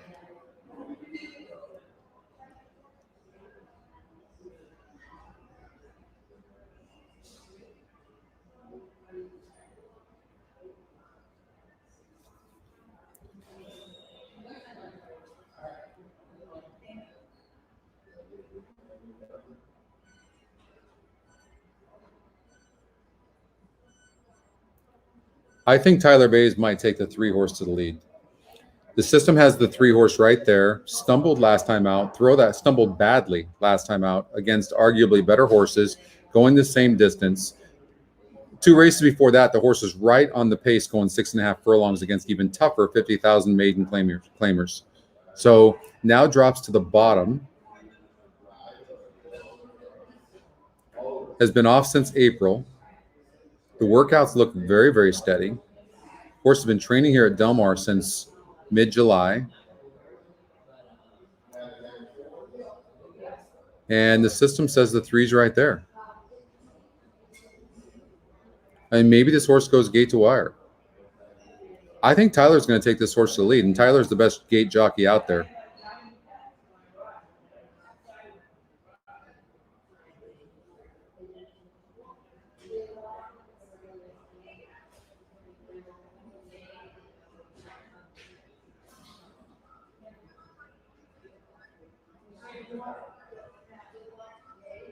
Maybe the 6 class code. Not going to be surprised for Carla Gaines, Drayden Van Dyke. 2 races back, this horse is right off the pace against Simler, and then had a bad break last time out. So maybe class code goes to the lead. Scotty Longshot. I don't know. There is literally no pace in this race. So this is a jockey's race.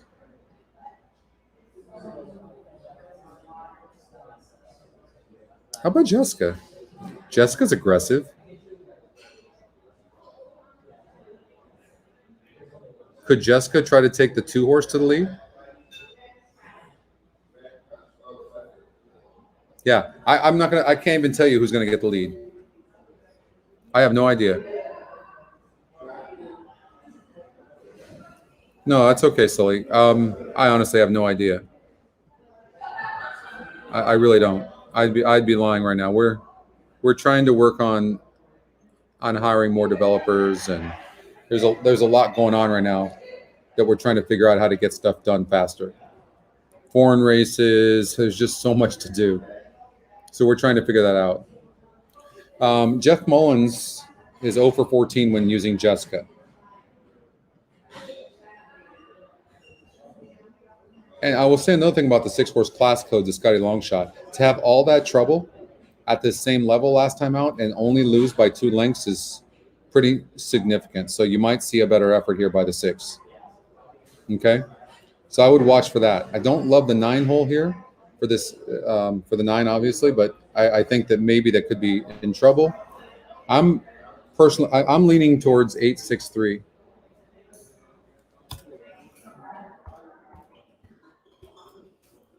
I'm leaning towards.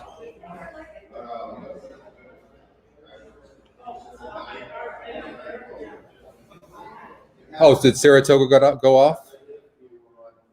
We didn't even get a chance to talk about it, huh? Scotty's top pick 1. The 10.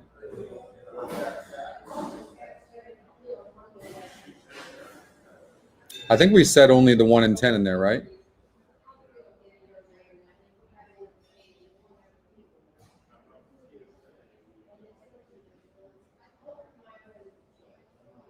Back on the turf here, was 6 wide, only lost by 2.5 lengths, and then the stretch was only a length back, 3/4 of a length back, 6 wide, 2 back, off of a layoff.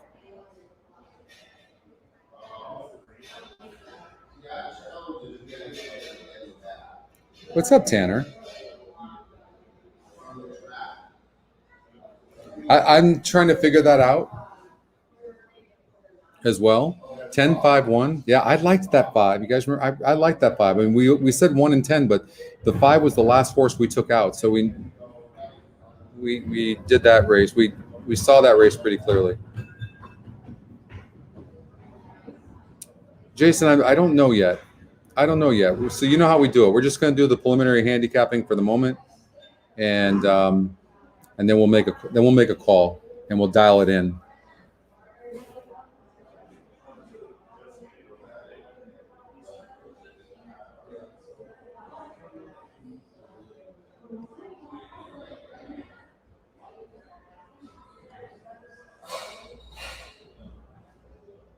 $84 degrees here right now. The rail is set at 30 feet. Okay, so you guys need to. Okay, this is very important to know. So let's look at the turf races. Let's go back for a moment, okay? So essentially what that means is, because they've got big racing. I know they're really obviously big plans for the Pacific Classic, right? So even though the Pacific Classic obviously is not on turf, it's still, they want to preserve the turf course. So they're putting the rail out to 30 feet. You're preserving all that inside, okay? And you need to have some tactical speed. It's very, very difficult to come from too far back. So you could probably take a risk on leaving horses that are wide, that have no speed, right? You could probably take a risk, like the 9 here, Blueberry Eyes. It's not that I'm not gonna sit there and look at the horse. It's not that the horse can't run, but I'm not going to. The other one is, we talked about the 7-horse running good. The 7-horse, we know the 4 is fast, which is a good thing. We don't know, unfortunately, how fast the 8 is, but I think we talked about this horse having a low GSR. The 7 doesn't have any speed, but it is stretching out, so maybe it will show more speed. Edwin Maldonado's a speed jockey. I don't think they're adding blinkers, are they? No.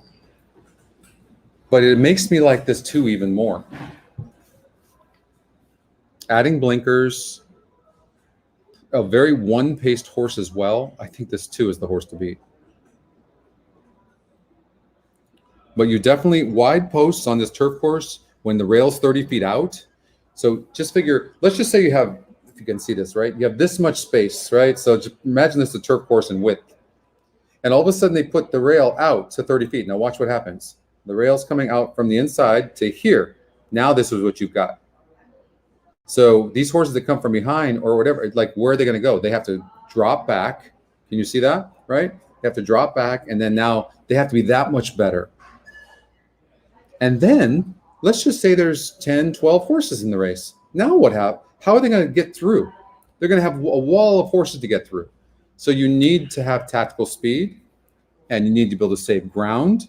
So watch for that today.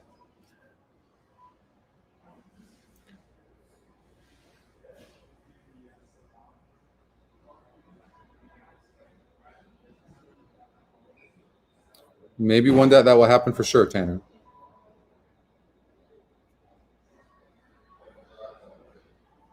Yeah, it's not about those long shots at all, Ronnie. It's about the beating the big favorites.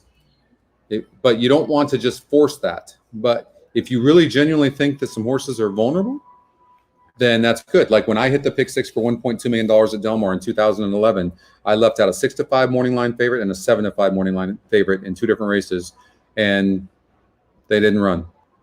And I got like a 7-1 to win one of them, and that's how you make money, beating the horse that everyone's singling, because you have a pool, right? It's like the lottery. You got $1 million in the pool, and you have 1,000 people that play it. If you're splitting that $1 million with 1,000 people, you're not getting much money.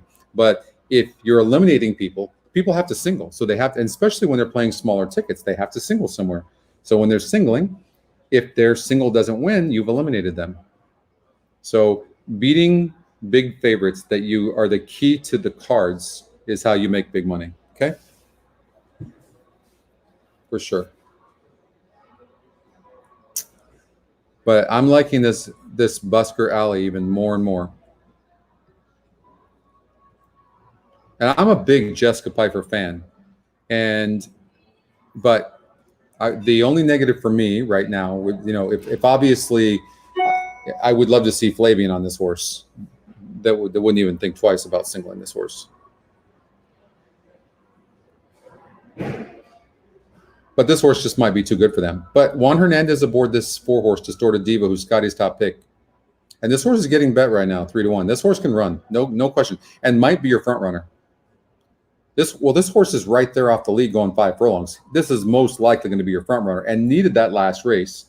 GSR is still good at 66 and wants distance. I think this 4, probably the horse to beat is the 4. Yeah, I'm gonna.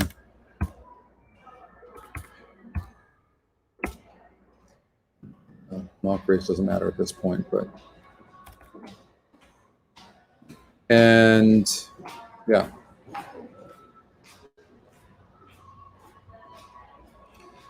I know, but the thing is, like,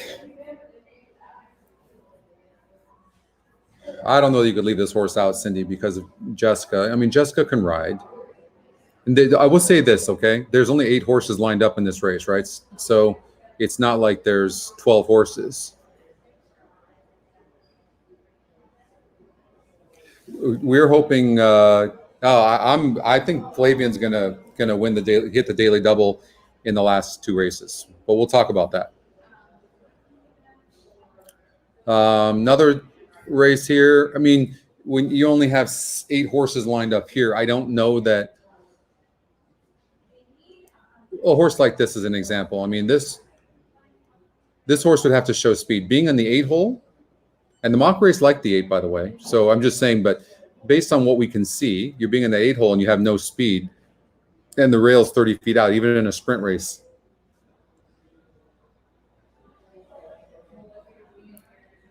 Move up to 4 in race number in the second race, or in the first race, you mean, Jason?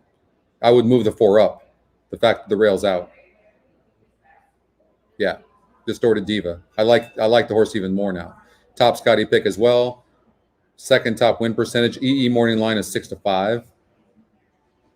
Juan Hernandez, who's aggressive but also can get a horse to relax. And then the breeding is suggesting this horse wants long. First, no. Well, that's not. Well, it looks like the horse can do anything. Top 3 are sprinting, but it looks like the horse can do anything. I'm still going to probably make the 2 my top pick.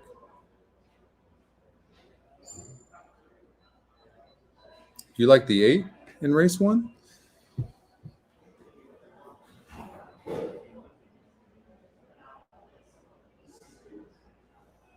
A first-time starter going 8 furlongs with no turf breeding.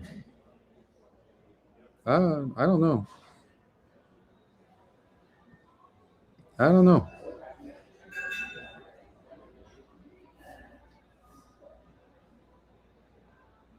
I will say this: the works are very intriguing. The works are very intriguing. What's up, Billy? Big winners. Yeah, we're gonna get big winners. in race number 1. Yeah, it makes me like the 4 that much more, Jason, for sure. So just remember, you don't want to take a horse that's going to be, that you can predict is going to be wide or is going to have to come from too far back, especially the more horses that are lined up. Okay. That could be the reason why they scratched the 9. Could be.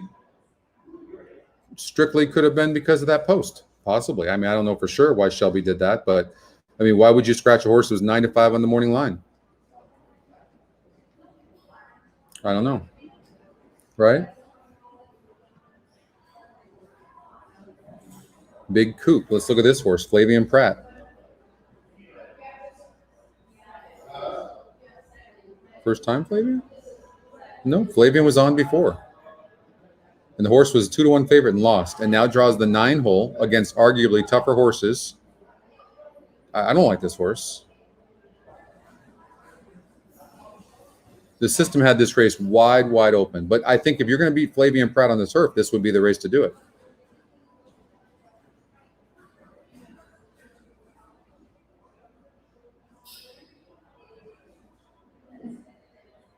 I don't think so, Alex. A 9. I don't know why there'd be an also eligible 9.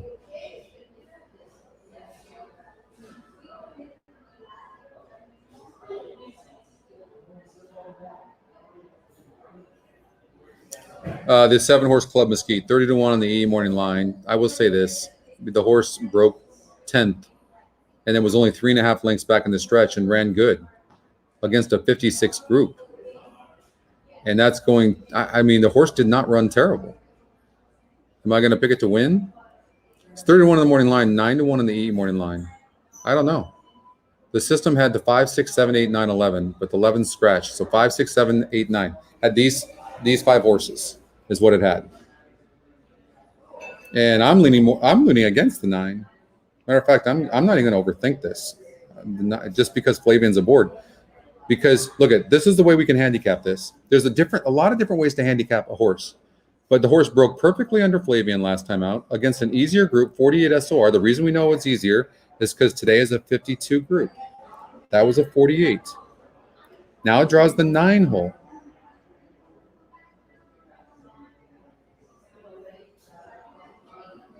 I don't know. I will say this from the 9 hole here. The starting point is here, so there is time to get over. There is time to get over. And it is Flavian Pratt, but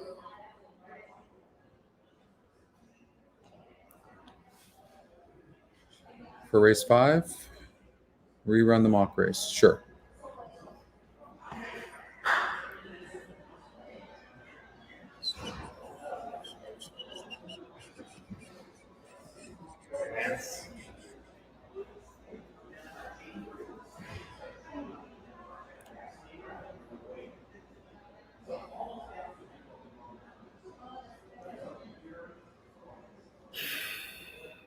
I mean,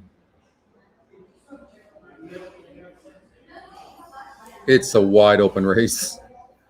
It does have the 8. Hail Freedom winning the race, but barely. It doesn't have it clearing by much. It has the 9 right there as well. Oops. Oh, okay. You guys aren't seeing that. It has the 5.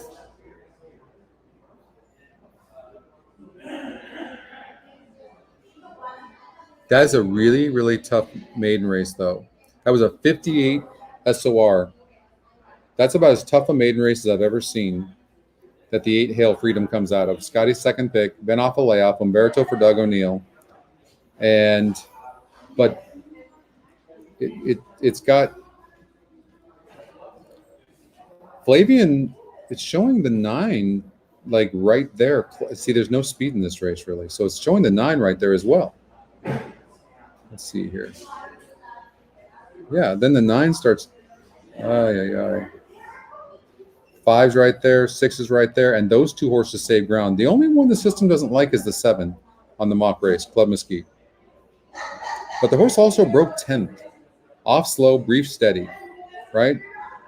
But So I can't say that the 7 can't do it as well. The 5-horse Donner Lake, Richard Baltus. Hail Freedom is the top GSR.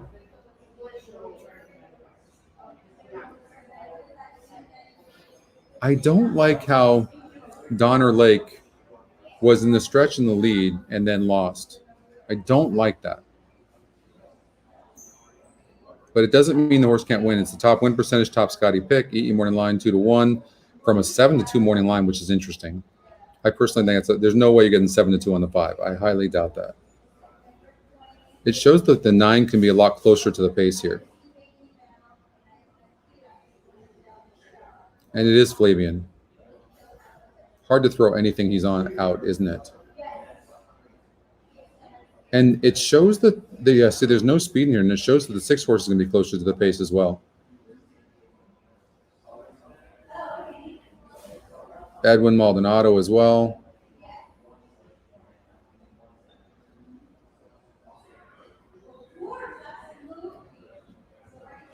Dan, good question.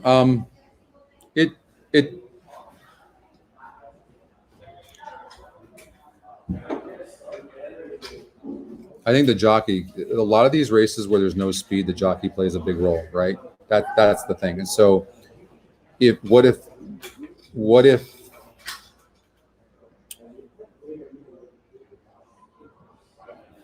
you could see Flavian Pratt take the 9 horse to the lead? The system shows the 9 is going to be right there. So maybe that post is not going to matter.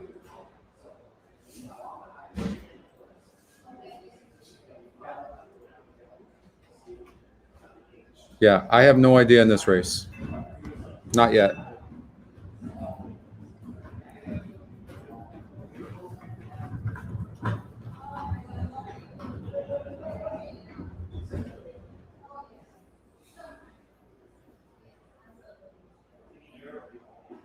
The 1, the early speed.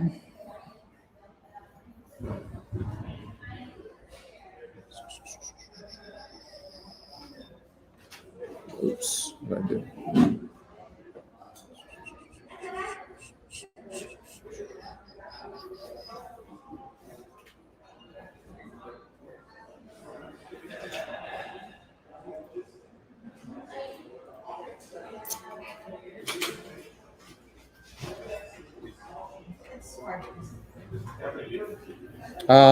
The system shows the 1 right there.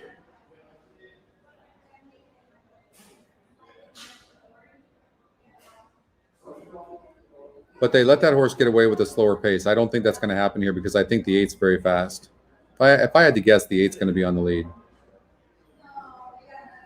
with Rispoli. But I don't know. He does some weird things. He might take the horse back. I mean, he does shit like that all the time.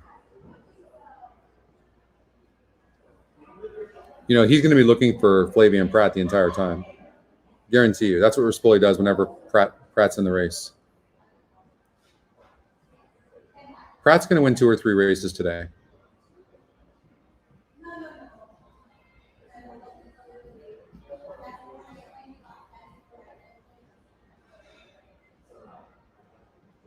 But the one's going to be right there. From the rail, the 1 could be sent for sure. I don't know who's going to have. I don't know who's going to have the lead. Honestly, I'm going to guess the 8. At least he could if he wanted it.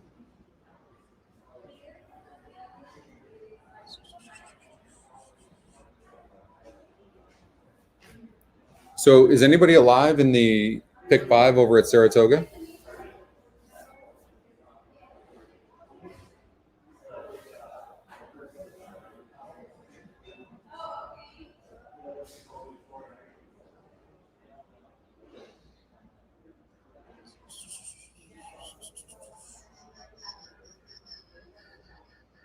So likable, 7-2 on the morning line, 23% top GSR, but not in the top 2 Scotty. Dropping in for a tag for the first time. And anytime that happens, could be tough. I mean, they tried turf, but the horse is not bred for turf. Grade 3. What we see is a horse that went gate to wire against a 60 group And from what I can see at this level, this horse is the type of horse that needs the lead.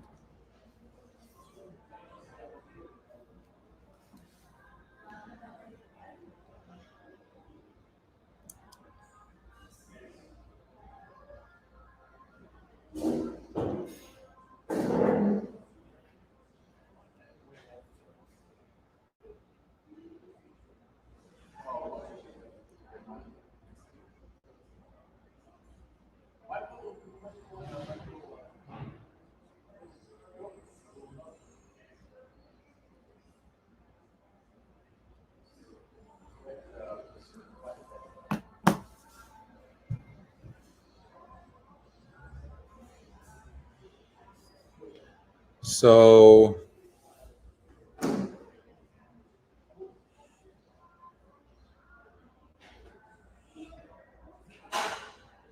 the 3 horse is kind of dead on the board. You think Pratt wins 5 races today?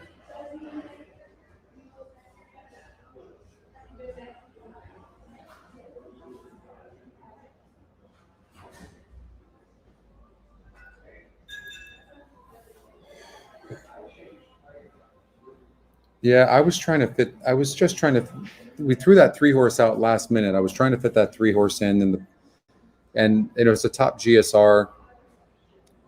You know, a lot of times you run into budget constraints, you know, but any other time that horse has to be used. This is just a wide open race. I mean, this is just wide open. The system thought that maybe this 3 horse was a single. And I'm not going to be surprised if this 3 horse wins this race. When you look at this, like, you have to make your case. The only thing this horse did was break its maiden in a 48 group, but it's the top Scotty pick. And it's drawn on the rail. When you see that, instantly your radar should go up and go wide open. Likeable is a top GSR. Throw out the top GSR. You can't do it. Yeah, no, I would have had the 3 for sure. No question. There's no way I would never would have left out that 3. No, I'm trying to fit it in with a budget for sure.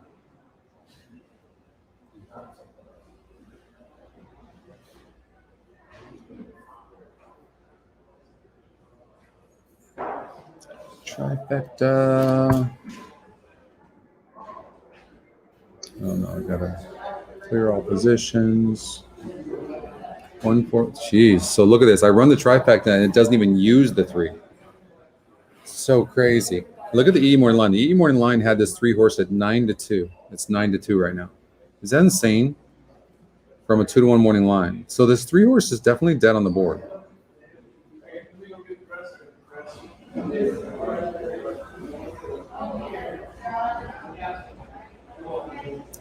Low GSR as well. Hey, this wouldn't be not in the top 2 Scotty. I mean, it's who said this race is lining up? This race is not lining up to anything. I don't see anything lining up here. Manny Franco is off the 1 and the 2 to ride the 3 for George Weaver.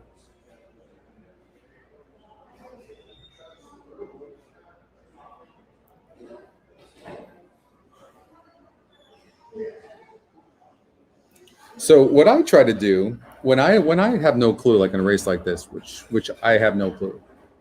Like if I'm playing in a tournament, I don't even play it. I don't play this race for me because it just nothing is lining up.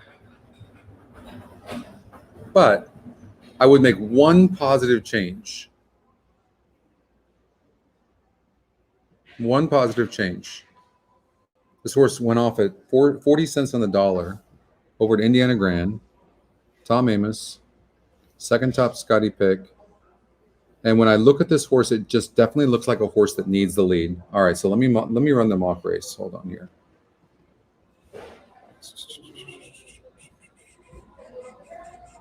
Saratoga, race number 4.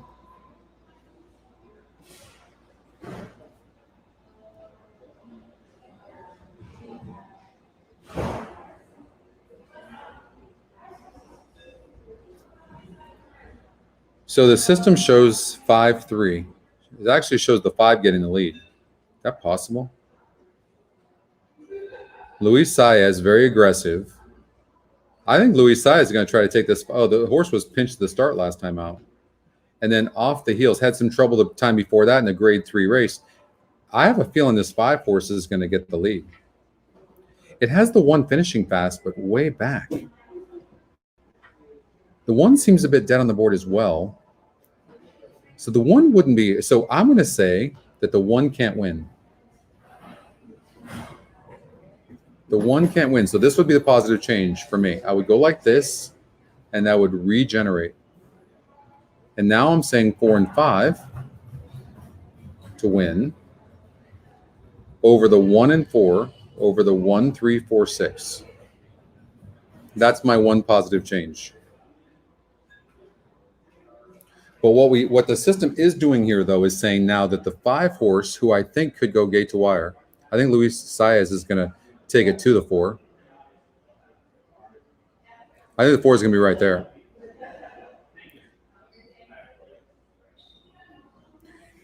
I'm going to force the system to use the 5 as well. So I'm going to go like this. And I'm going to play a $6 ticket. I'm going to do that. 4-5 with 1-4-5 with 1-3-4-5-6. I actually am liking the 5. The 5 is starting to grow on me.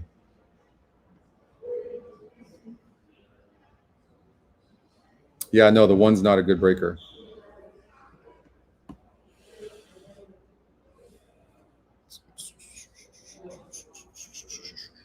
All right, I feel like I'm just now getting warmed up. All right, I think the 5.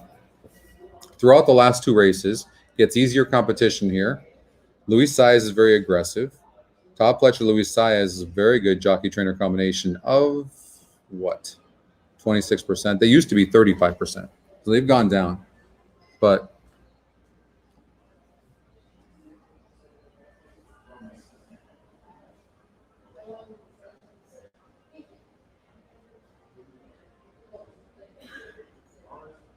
how about Trash Talker?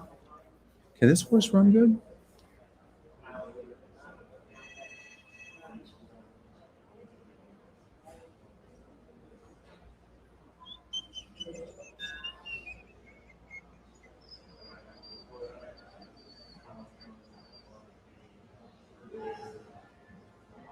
Yeah. If the 5 clears, 5 is going to win this race. That's my prediction for the fight. What's your prediction? Pain.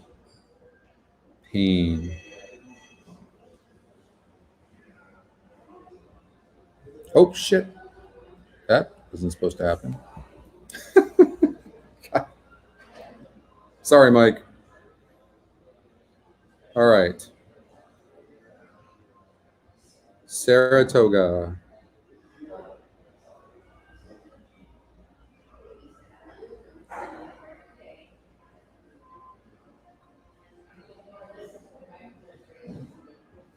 Yeah, I think the 5, I want to look at them on the track.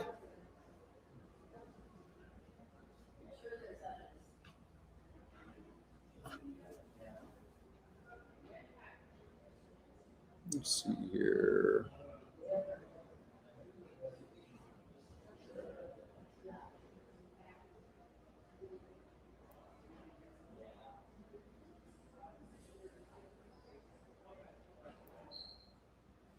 So, yeah, I think I want to look at them on the track. Let's just see. By the way, you guys haven't said anything. Did you, on Sunday when I did the paddock picks, thumbs up or thumbs down? I was right in every race except for the last race. I don't know if you guys saw that. Who saw my paddock picks?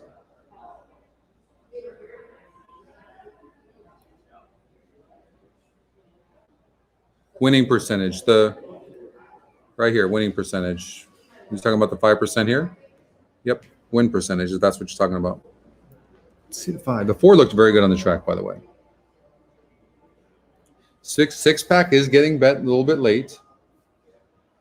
I'm not ready to throw the 3 out. I still think the 3 can win, but I'm kind of getting on the 5 right now. But remember, the system had thought that the 3 might have been a single, And nobody really knows what to do on the wagering. You can tell that right now. And I don't think if the five doesn't clear, I don't think the 5 wins. I like the post of the 5. 3 looks very good on the track. You guys liked it, huh? Nice, Tom.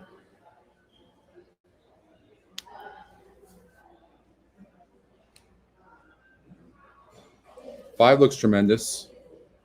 I just think this is a wide open race. I mean, it's going to come down to the jockeys. I'm not liking the 6 that much, to be honest with you, the Scotty long shot.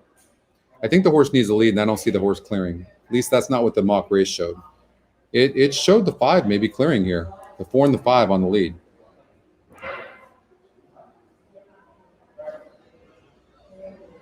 The 6 clear? Irad Ortiz is so good. Loose Eyes is going to have to duel him, though. They're going to have to. He's going to fight him for it every step of the way. This might set it up for the 3. Oh yeah, oh yeah. 4 is toast. So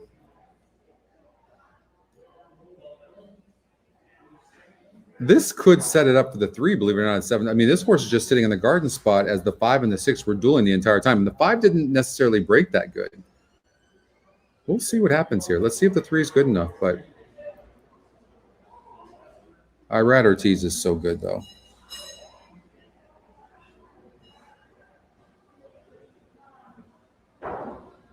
A $13.50 ticket? That's awesome.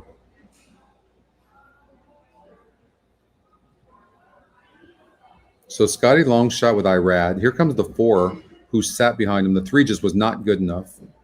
And we had the 4 and the 5 coming in first and second, didn't we? And then we had the 1 coming late. So the 6 stopped.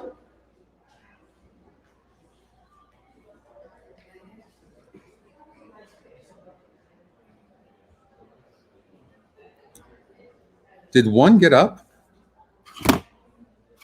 Did the 1 get up?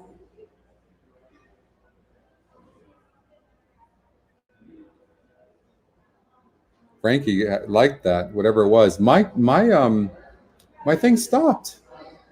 Who won the race? Did the 1 clear? You guys like whatever happened.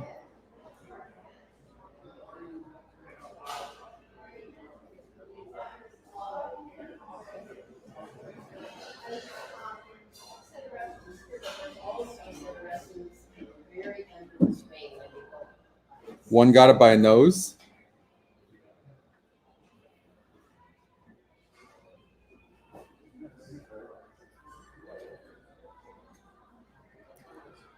One, 4, 5.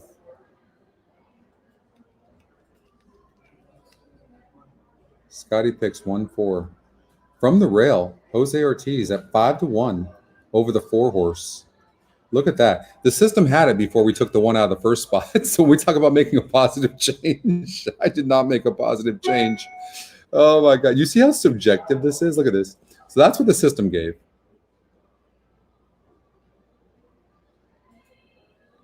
Oh my God. That is so funny.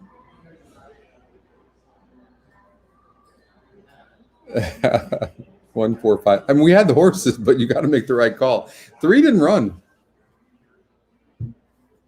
That Scotty algorithm is amazing. It truly is an amazing algorithm, right? Look at that. 1 and 4. Had to look at this 10-5-1. It had the 10 winning there. It had the 5 horse who barely lost to the 2. And Top GSR won this race. It's amazing.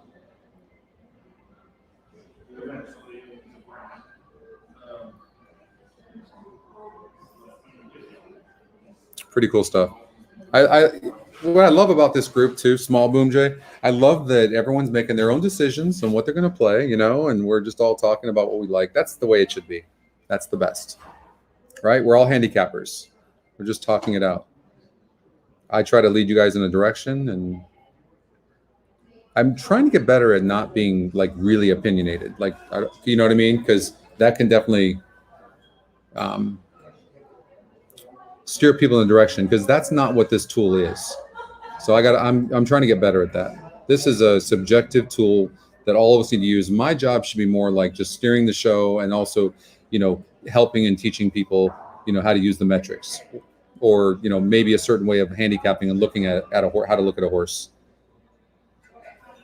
So on one of the ticket generators, it singled the 3.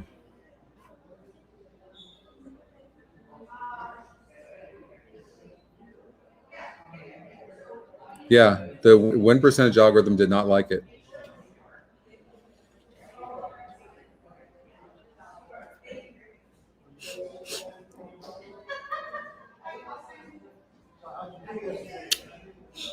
Look at that. So the Scotty algorithm was dead on. You're talking about a 5-1 over a 4-1, and the Scotty algorithm had it cold. How is that? And it almost had the 6 horse for third. Look at that exacta cold. $33.75. Absolutely ice cold exacta. Where do you get that at? Who can do that? Pretty incredible.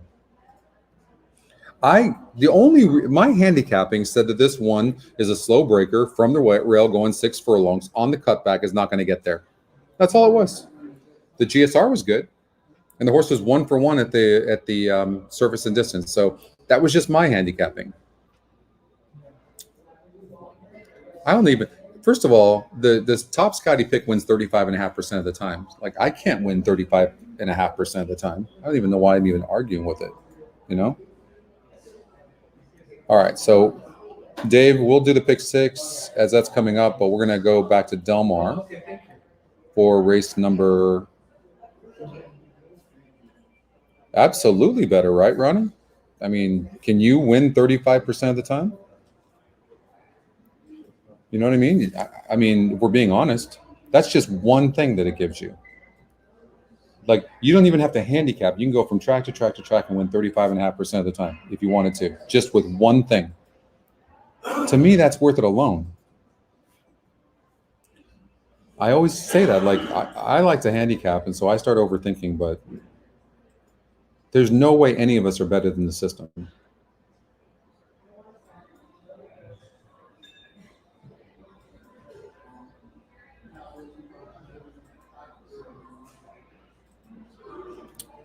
So first thing I see with the 3 horse, 40%, morning line's 5-2, but it's 8-5 in the E-morning line. Then in the money in both tries, first and second, at the surface and distance of 6 furlongs on the dirt, has earned more than any other horse and has the top SOR and the top GSR.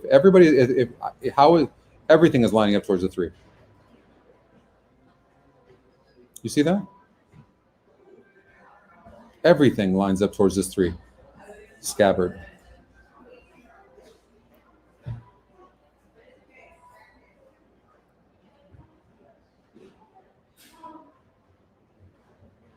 Dean Peterson. I'm assuming claim this horse. Yep, claim this horse from what else? Churchill Downs for $30,000. Now the horse is in for 20. Claiming. Why?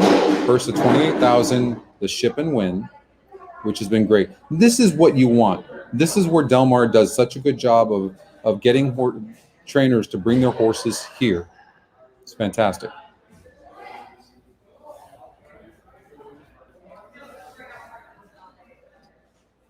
No.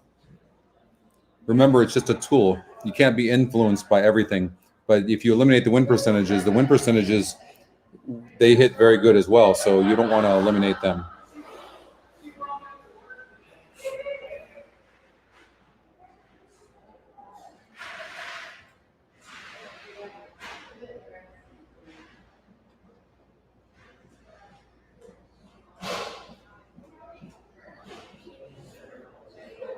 Yeah, Cindy said earlier that she felt like Flavian Pratt would win 5 races. I'm seeing 4. I'm seeing one of them being this horse here. Nothing wrong with the 10-horse Oliva, though, at all. Second off the layoff. That was a good effort against 10 other horses. Nothing wrong with that. Comes back at 6 furlongs. Gets a higher GSR of 67. Never been 6 furlongs before. Has tactical speed.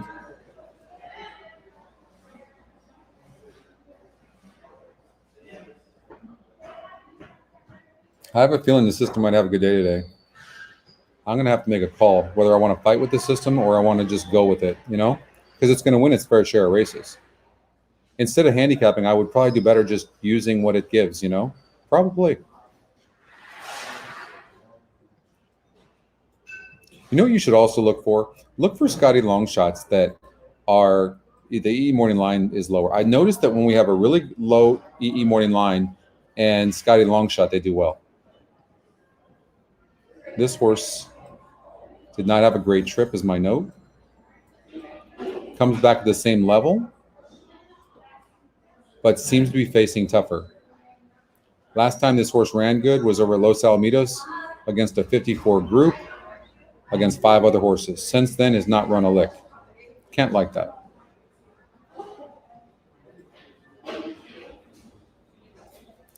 The one horse, I put a note also, jockey trainer combination over 21.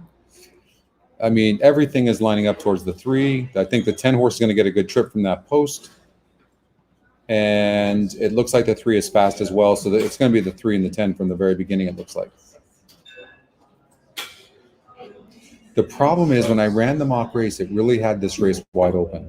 And so it confused me a little bit. But when I look at the statistics and see also, you have like Jonathan Wong takes over for both the 1 and the 6. What's that going to do to both those horses? I don't know.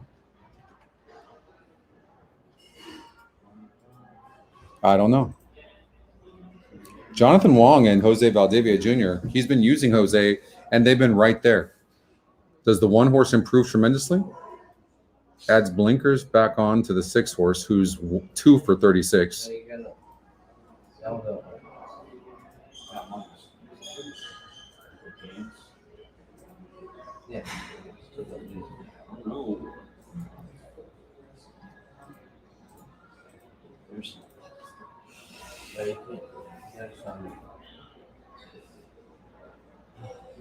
So broke 10th of 12 horses. Yeah, we talked about this horse a little bit earlier ago, the 7 horse Club Mesquite. 30-1 in the morning line. I think was 9-1 in the E morning line. Is 9-1? Let me see. 9-1. Yeah. So, and the E morning line, lukewarm Donner Lake at 2-1. And this horse had a lead in the stretch and then stopped. I don't like that. It doesn't mean the horse can't win. I just makes me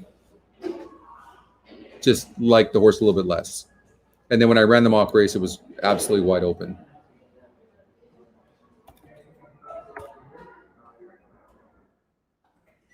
So,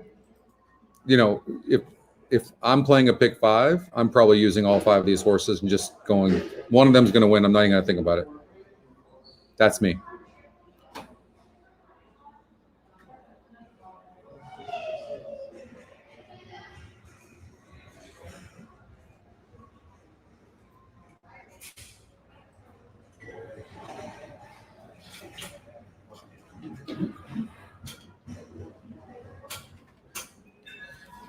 I got a little confused on the mock race because it had this race wide open as well, except everything in my being is telling me this race between the 3 and the 10 only. You have the top 2 win percentages by far. You got the top 2 EE morning lines by far. You have the top 2 Scotty picks by, not by far, but you have that. You have the 3 horse being the top SOR, and then you have the 3 and the 10 also being the top GSR. I mean, maybe don't even overthink the damn thing, and there's just those 2 horses, right?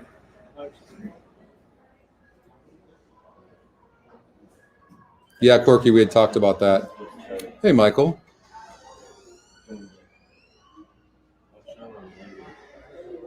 Saratoga race number 5. Let's see here.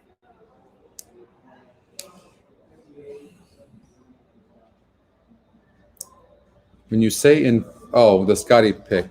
Okay. It's 8-1 in the morning line, but there's 2 different algorithms that are saying, Michael, that this horse is live. The top Scotty pick, so it's a first-time starter. Okay. Brad Cox, Irad Ortiz. It's 8-1 in the morning line, but 7-2 on the EE morning line, and it's a top Scotty pick. So, but it's got a low GSR, so there's conflicting information, right, Michael? So, you have the 3 horse Scotty Longshot, who's getting bet right now at 7-1, who not only is a Scotty Longshot first-time starter, which is deadly, 9-2 on the EE morning line from a 15-1 morning line, so the system is telling you the 3 is live, is bet to 7-1, has a very average GSR. But this 3 horse is live. This horse, the 9 hole, you got Jose Ortiz, who's riding really good right now. So, I mean, I would think the 9 horses, 9-2 on the morning line, 3-1 the E morning line, top GSR. Cuts back here, which I think is good. And I think the 9 horse is going to be tough. Yeah. The question, I don't know, Michael. To be honest with you, I don't know why it's choosing it. I mean, look at the workouts. What's wrong with the workouts? You got a bullet here, 1 of 59. The workouts seem very good. They're steady.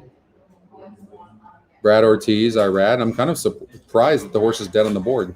The fact that the horse is dead on the board probably makes me not like it, probably. But, they're first-time starters. You're hoping the metrics are going to line up. The fact that they're not lining up here, but based on my experience, for me, right now, I would like the 9 and the 3. The Scotty Longshot and the 9. Champagne Camming. No, it's a wide open race, right? Nothing's really lining up. I mean, that was a decent maiden group that the 9 faced last time out, and has that experience, and that might be enough to get the horse over to the top. So, but the Stormy Stella, look at that. This is what you want to find. Remember, I was just talking to you. I said, look for the morning line that's higher, and then look for an EE morning line and a Scotty Longshot. First-time starters, and look what you're getting. This 3 is almost certainly going to run a good race. 15-1 on the odds makers morning line, 9-2 on the EE morning line. The horse is 7-1 right now, and it's also the Scotty Longshot. This 3 is a runner.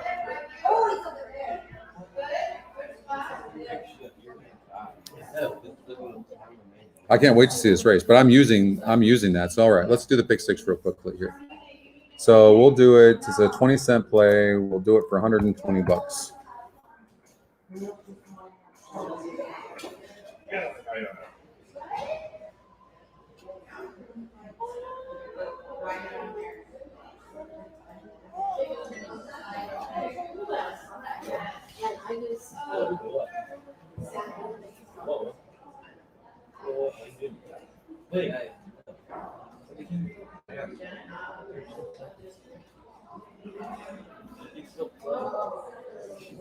Look at the 7 speedometer, 7-2 on the morning line, but 9-1 on the EE morning line. That's always a negative to me. Always a negative. GSR is good, but the horses had a perfect trip last time out and lost. I'm going to play against the 7. So system's using it. I'm not going to use it. Now, do I want to add a horse here? I don't know.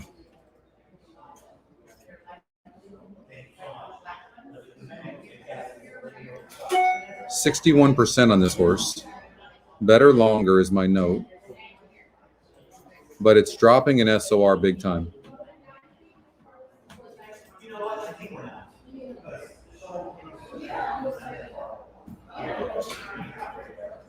This is a big drop. It's a very big drop.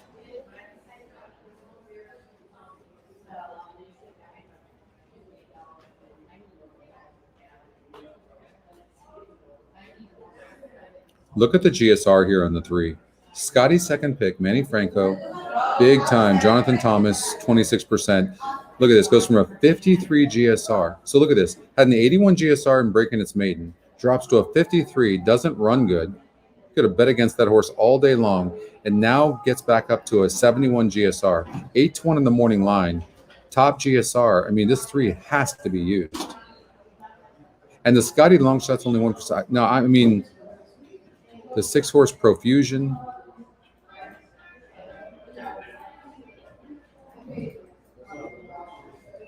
Very interesting.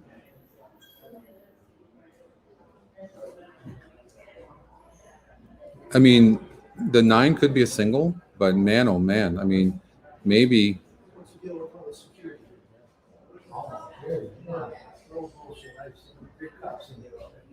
Oh, because there's an event going on. Yeah. Yeah, this would be a fun place. I wonder where Yeah. Some sort of classic.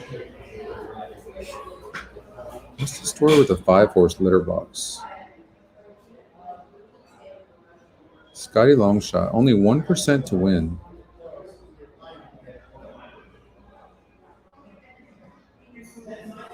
Interesting horse. I would not ignore the 5-horse if you're going to play vertical bets. I would 5 in the money possibly. The Scotty Longshot. Okay. I don't know. I'm not going to give a 1% horse a chance of winning. I'm just not going to do it. You got the top 3 GSRs in the 369.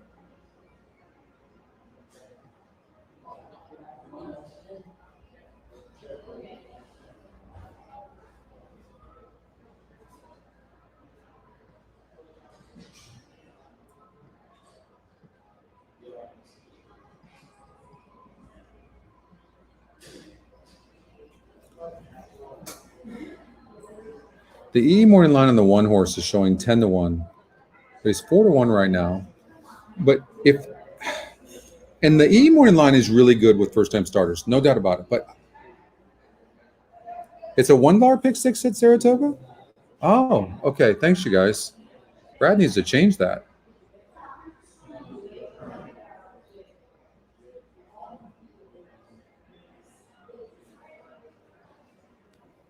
$1 base. Thank you for that.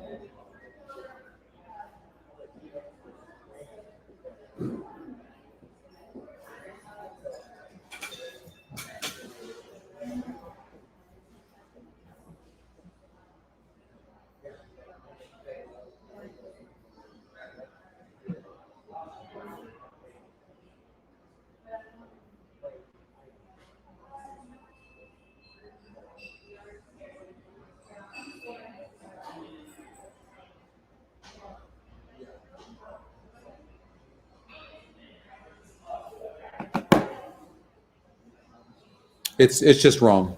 It's wrong. So I'm going to do it for $1.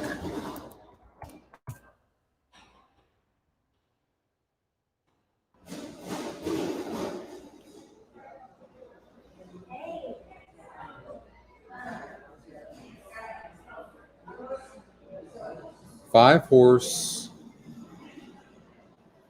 is getting action. Joe Rosario 9-2, and these workouts are very good.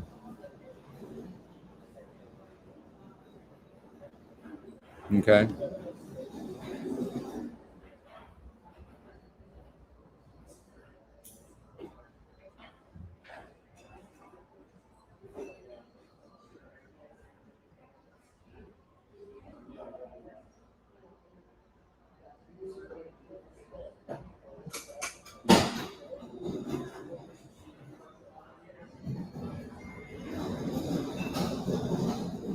You know, you do have the advantage in a race like this of taking the horses that are being bet. And the fact that everything is so lukewarm, I maybe would add that horse. I'm trying to see if there's a single anywhere in this big 6. So Royal Currency is 5-1 the E morning line, top GSR, first time starter from the rail though. Scotty Longshot. Look at this race. And it's saying that the 7-horse, Todd Pletcher, John Velasquez might be a single. It might.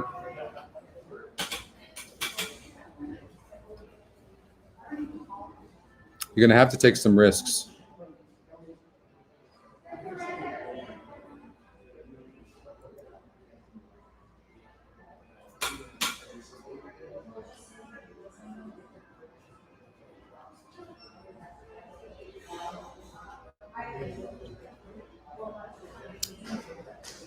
Very good catch. That's really interesting. I'm wondering if they missed the workouts, but yeah. I'm gonna guess that they missed it because I don't. 9 days here. Yeah, there's some gaps in the workouts, isn't there?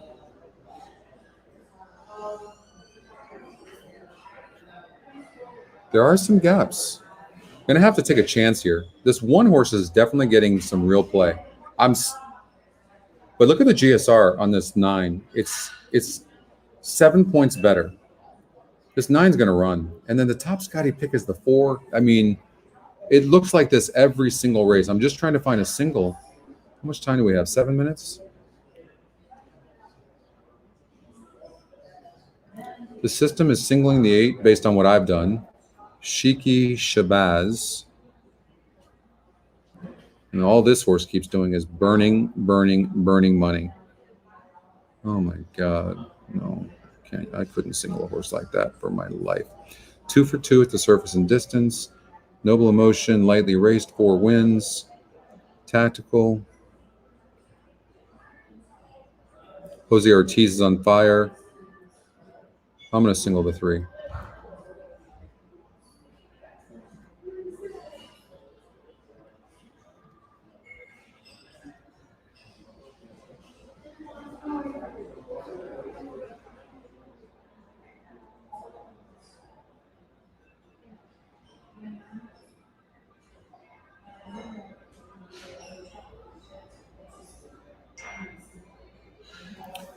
I'm going to run the mock race real quickly on this.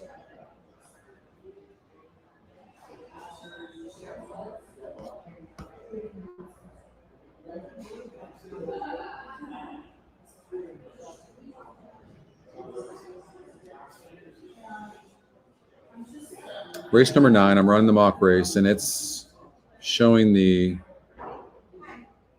2 and 5.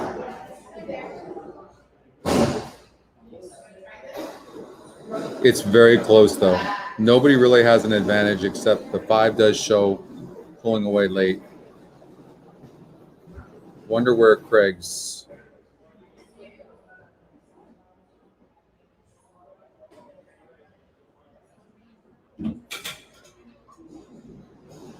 Luis Saez. And the 2 horse.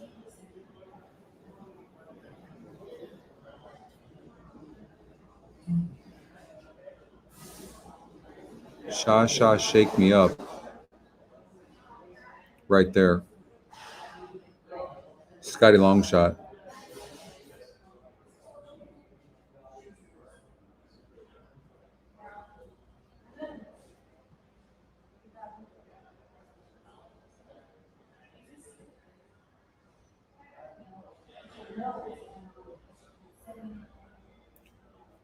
It's not by a lot, though. I mean, it's like right there, but maybe.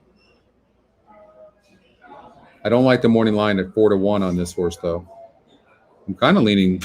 Look at the EE morning line on the Scotty Longshot. We talk about this all the time. The 2 horse, 8-1 on the morning line, 5-2 on the EE morning line. This is an interesting horse. I think I'm gonna single this horse. Take a chance on the Scotty Longshot.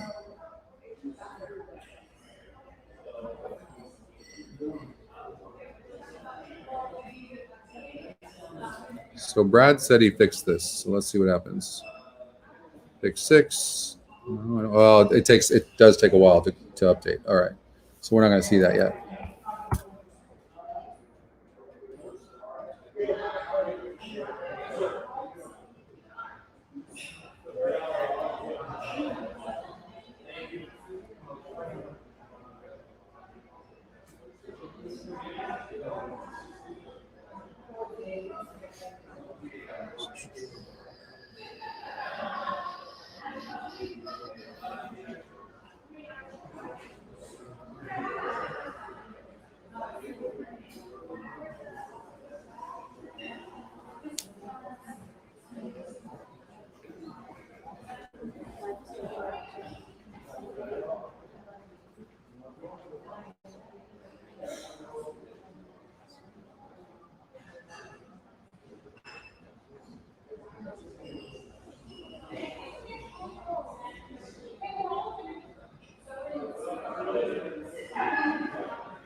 Hey, you. Okay. When are you leaving? You leaving now? No, But I'll Okay. come back. Okay.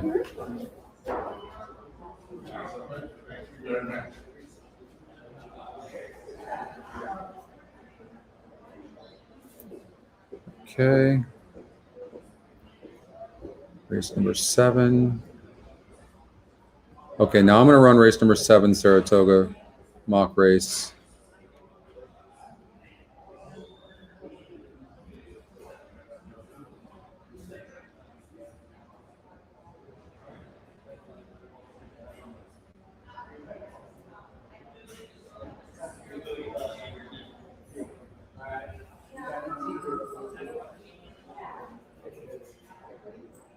Two, 4, 5, 6. Wow, doesn't line up at all.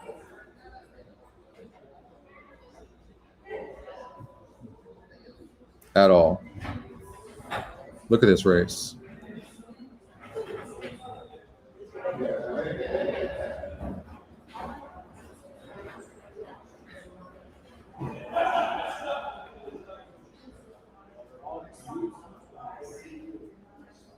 It did have the 11 right there. And the 11 is fast. The 11 actually might clear. Hold on, let's see. There's so much speed in this race. Look for a horse that's going to close. What's the story with the 2? Stretching out. Good GSR.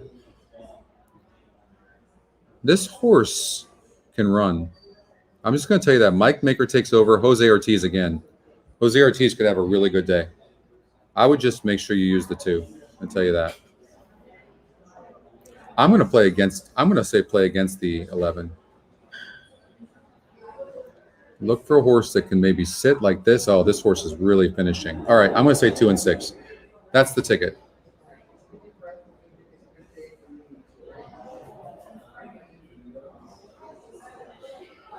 Okay.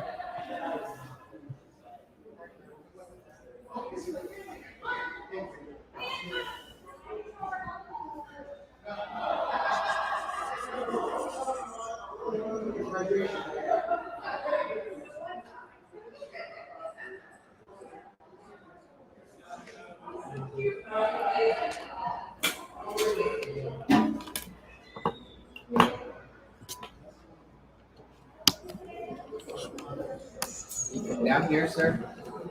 Pardon me? Are you from down here, sir? No, I'm from Florida. Oh. Yeah. Okay. Yeah. Because I see you're on that. Oh, I've been doing the Del Mar Do simulcast. you work for TVG or? I used to work for TVG. Yeah. Now, Yeah. What are you guys working for here? So now I have my own company called EquinEdge. Oh, it's your own Yeah, place. Oh, yeah, company. yeah. Good for you. Thank you. Yeah. So you're just out here for the summer then? Yeah, I'm out here for the summer doing simulcast. I'll give you a card.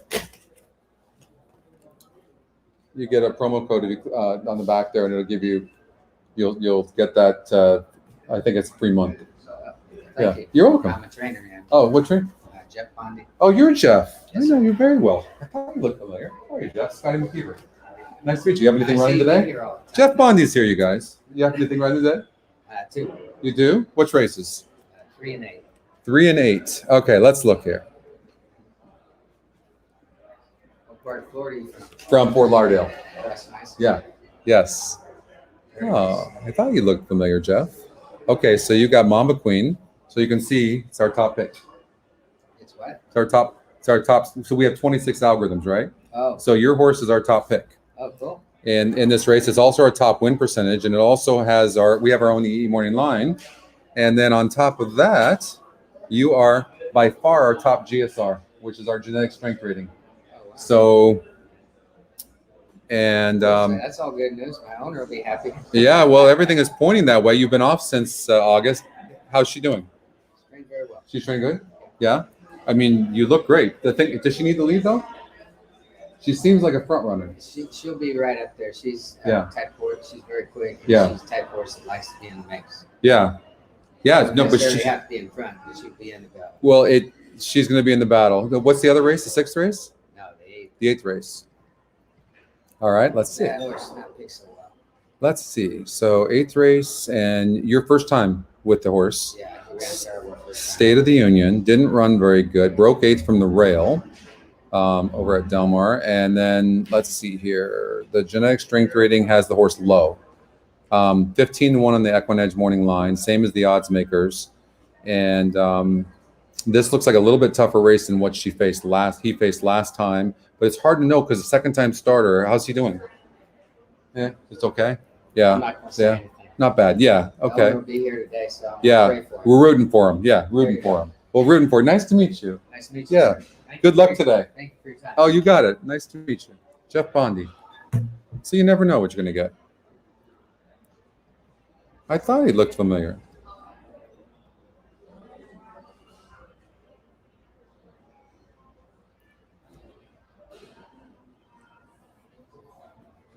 He didn't seem to care for State of the Union, the 6 horse here. How are we doing over at Saratoga? Did it go off yet? That was pretty neat. It was really neat. It's like it seemed like a really nice guy. Down at the inside is More Than Bounds. Who's racing in fourth. Stormy Stella's in between horses. And on the outside is Bubble Rock. He likes his horse in the 3rd race, but the mock race suggested that maybe the horse wouldn't get the lead. But Jeff said that Mama Queen maybe didn't need the lead. Anyways, 21 and 2/5 seconds is ridiculously fast. Racing in second, Champagne Cabby's on the outside in third. Stormy Stellar is down at the rail in fourth. Bubble Rock looking to come on through now on the extreme outside. Lady Dana E is kicking in. And now there's an 1/8 of a mile to the finish. Here is Lady Dana E. And Bubble Rock towards the rail. Lady Dana E's in front. Bubble Rock in The 8 horse.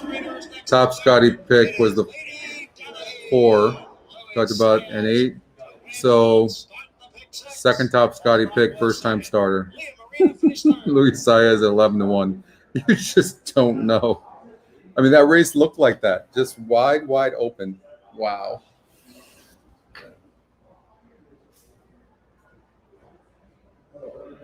I didn't see the beginning of the race. Did the 3 not run good? 5 horse ends up getting 3rd.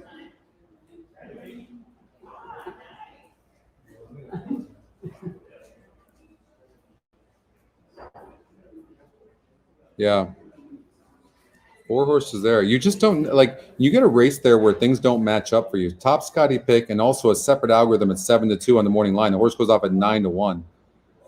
You just things didn't line up for my handicap in there, but we can only use so many horses there. But you're talking about the second top GSR in the 8.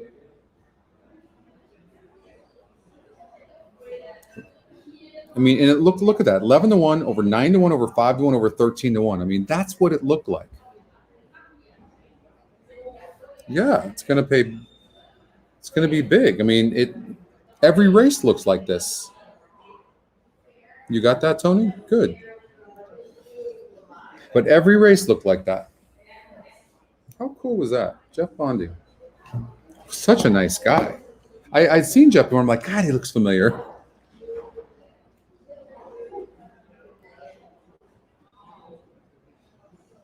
But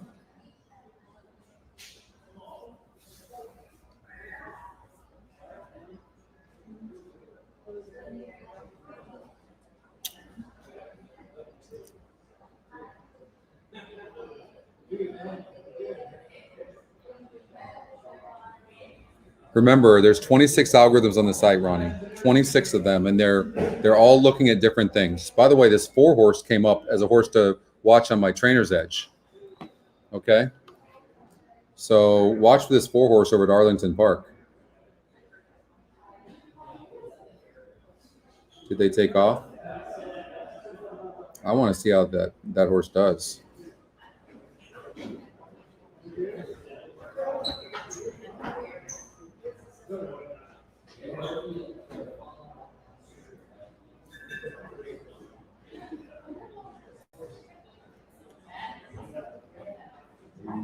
So it looks like he's going to get second. I don't think he's going to catch the big favorite, but he ran good. Like 2-horse race, right? Got a 42% horse over the trainer's edge horse. Ran huge, improved. So I have not been betting. I've been cold on my betting, so I've been taking it easy. I bet a little bit last weekend, and I didn't do good on my betting. And it's not that my horses weren't there; I just wasn't betting right. So the reason why this horse popped up, the 4-horse popped up on the trainer's edge, was because you see this here, 59 GSR last time out, and look at this, 75. So jumped up 16 points on the GSR, and look how well that horse went. 5-1. So you had a 42% horse, 4-5 on the E morning line over that horse. Good stuff.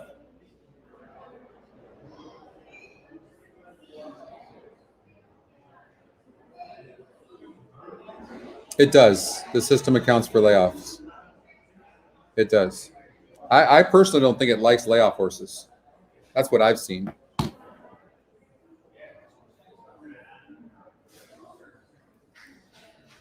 That's what I've seen. Jeff, that was neat. That's pretty cool how that just sitting there like that and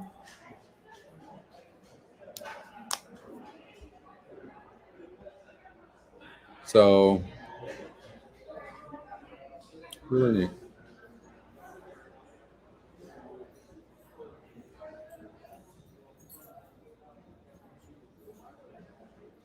We'll go to it in a second. We'll do the pick 5 for sure.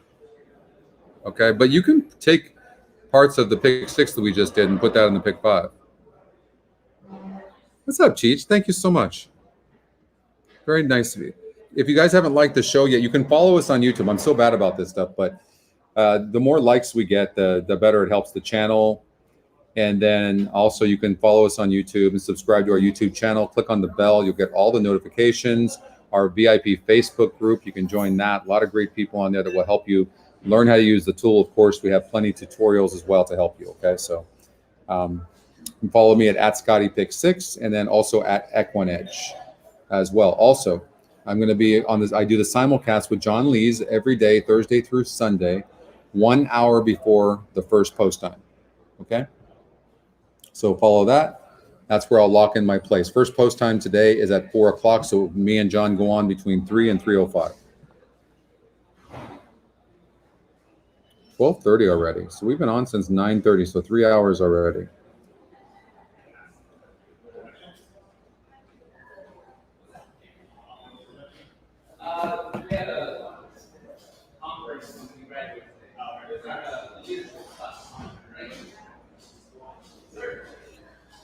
So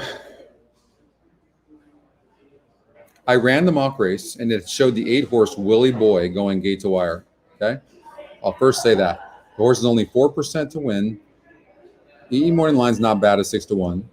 It's got a low GSR, but that system had it going gate to wire. Now on the turf going 5 furlongs, a lot of times these speed horses like this, as long as they have a bit of class, it's not that big of a deal. Now, Flavian Pratt jumps aboard the 2-horse, and the system had the 2 closing fastest, and in top GSR as well. Never been to surface and distance. I just have a feeling that Flavian, and this horse is showing some speed, but it also shows the horse closing. Can this horse rate? That's the $1 million question, because I don't think this horse is getting the lead. I think it's the 8 is getting the lead. So here's the way you have to look at it. Will Pratt time this perfectly, and will the horse rate? If the horse can't rate, then the 8-horse probably goes gate to wire. And the 8 has class. 3 straight 4th place finishes, but the horse has been dueling on the front end against better horses. This is an easier field. And speed kills speed. So if the system is right, this horse is toast, the 3. Because the 3 can't clear and the 3 can't pass a horse. So this horse would be completely toast. I'm not convinced that the 2-horse can't rate, especially under Flavian. I just have a feeling this horse is just so fast that this horse has always ended up on the lead. But I have a feeling first time Flavian on the inside, Peter Miller off the layoff. Maybe this horse rates, top Scotty pick as well. 3-2 on the morning line. But I think the 8 might be the fastest horse in this race and has class. I mean, it's not terrible turf reading. I mean, definitely bred for the turf, but Good morning. How you doing? How are you? Going old school. I love it. Yeah, biases, I love them. We never have a reason to wear way to go, Tony. it. Bring this down. No, I'm over at the Del Mar Hilton Hotel. So that's the thing. I just love the fact that like you put these on. If you go black and white, it can just be the 1932. So Yeah, it's good. The problem is the moment this is going on, I'm done. Just put a suit on. Because I was sitting in the bar for a while. I don't like the 3. I don't think the race plays out for the 3. You know what? I'm going to run the mock race one more time. Excuse me 1 second. Let's do this. Del Mar race number 7.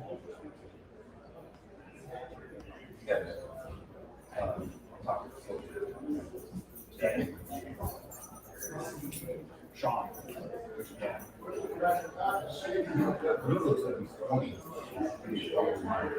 Clearly shows the 8 on the lead. Can you imagine? I mean, with all this speed, it's showing the 8 going gate to wire, and then it shows the 2 as the only horse finishing. The problem is the 2 horse on paper, I just have a feeling that he's going to get this horse to relax and going to save ground on the inside. There's a lot of speed in here. We might see this horse rate. I don't know.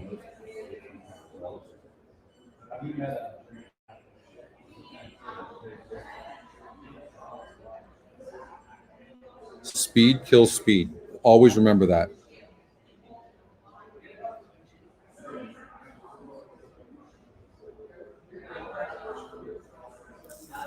I don't know. I don't know, Cindy.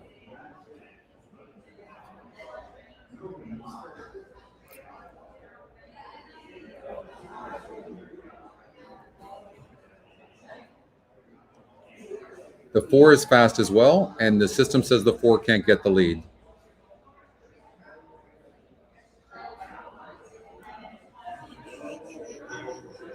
Can the 6 get there? Maybe it's the 6.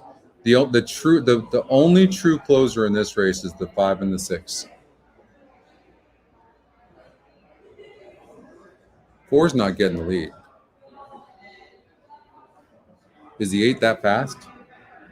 I don't know. I'm just telling you what the mock race shows. Mock race shows the 8 getting the lead. Could it be true? I don't know.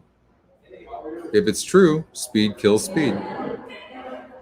I don't know what to do with this horse. He obviously threw out the last race. The horse did not like going 2 turns. Throw that out. This looks like a late running sprinter to me. So you could see this horse really improve. Beer Can Man. This is a very consistent horse. This is a nice animal. And this horse can win at this distance. Juan Hernandez, I might like this horse. I like this horse a lot, actually.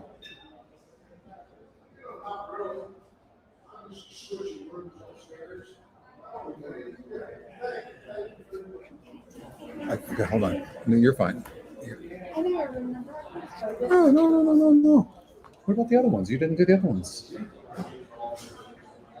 I got A you. lady has no memory.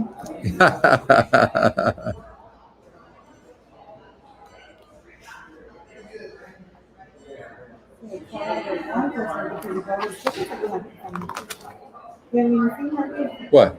Graduating class? They're graduating? Who's graduating? Oh, the police academy. That's why I sent them. Oh. Because you haven't signed your check. Oh. We're gonna get you for that. They're going to get me. I'll see you tomorrow. Okay, see ya.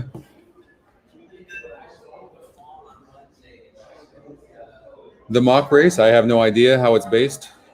I have no idea whether it's going to be right in this race. I'm just telling you that it shows the 8 getting the lead and going gate to wire. And the 8 can rate a little bit too. So, but it's got a 4% win. The 8 morning line's not bad. It's not in the top 2, Scotty. It's got a low GSR. But nothing's lining up in this race. Can the 2 rate? I don't know. That's never rated. Every time this horse is not cleared, the horse is lost. And even when it did, it lost. I don't know what to think. But Flavian's aboard. And it has a top GSR. I'm really kind of liking this 5 horse, to be honest with you. Been off a layoff. for Mark Latt, who's been on fire. Juan Hernandez, tactical, can be close to the pace. Yeah, can probably be close to the pace. Yeah. Against this group, it's a wide open race.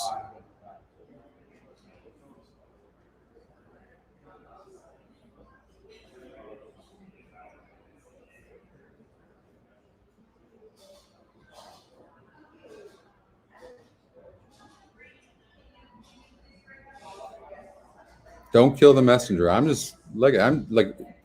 What points have I made that aren't accurate? The 2's not rated, but gets Flavian and has a top GSR. Never shown he can rate. Can it rate? You tell me. I don't know. Look, never rated. Show me where this horse has ever passed a horse. I don't know what to think. Mock race shows this horse winning. This horse has class. Look at this. Getting the lead against grade 3 horses. This is just an allowance non-winners of 1. Never been on the turf. Bred for the dirt, but average money earned is $17,000 per start. Beer Can Man has averaged $21,000 per start on the turf. I mean, this is probably the class of the field is the 5. Harbor Memories doesn't look bad. If you throw out that last race, the horse broke going a mile, did not like it. Throw that out, the horse was the favorite in the last 3 races. And won an allowance, easier field, been in the money in 5 of 6 races. Nothing wrong with the 6.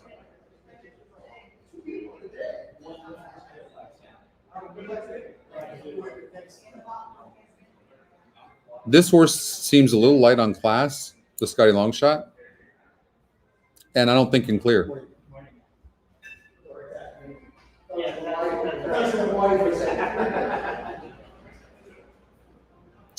It's very interesting. I'm looking forward to seeing it. But I tell you what, I've seen races like this on the sprint, and on these sprints, the system has been really accurate, very accurate.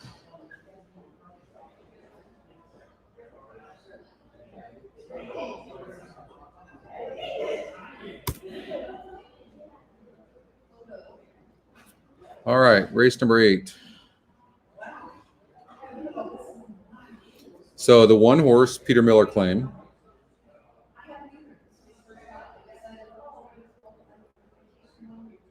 The 8 horse, the first-time starter, 7-2 on the EE morning line as well. Top GSR, 20%, and Scotty's second pick. I mean, a lot of things are lining up towards this 8 being able to run. Steve Miotti, Abel Cedillo. Steve Miotti is just sneaky as heck. Does not need fast works to get a horse to win. I'm guessing this 8 can run, and I might make it my top pick. You're My Boy Cat, 3rd-time starter. Doesn't get the pulse running, does it? Beat 7 other horses. Ran okay. Doug O'Neill, Flavian Pratt. I don't know. Initially, I was like all over this horse, but now I'm like, eh. Blinkers off. Flavian Pratt on.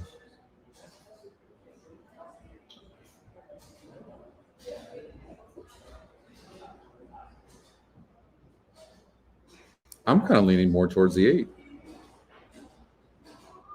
I like the post. I'm guessing this horse is going to come out firing. Yeah. The 2 horse EE morning line is terrible. 30-1 from a 6-1 morning line. First-time starter. The workouts are good, but I don't like the EE morning line. Low GSR. The 3 horse, 4-5 on the EE morning line. Yeah, the horse is probably going to be your favorite, but it doesn't mean it has to win. How about Flavian Pratt getting off of Peter Miller? Didn't run first time out. Didn't seem to have any excuses. You going to bet this horse back?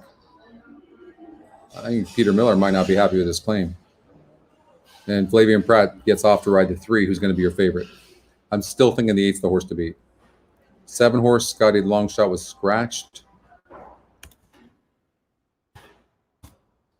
Yeah, I can tell you right now I'm going to make the 8 my top pick. 8-3.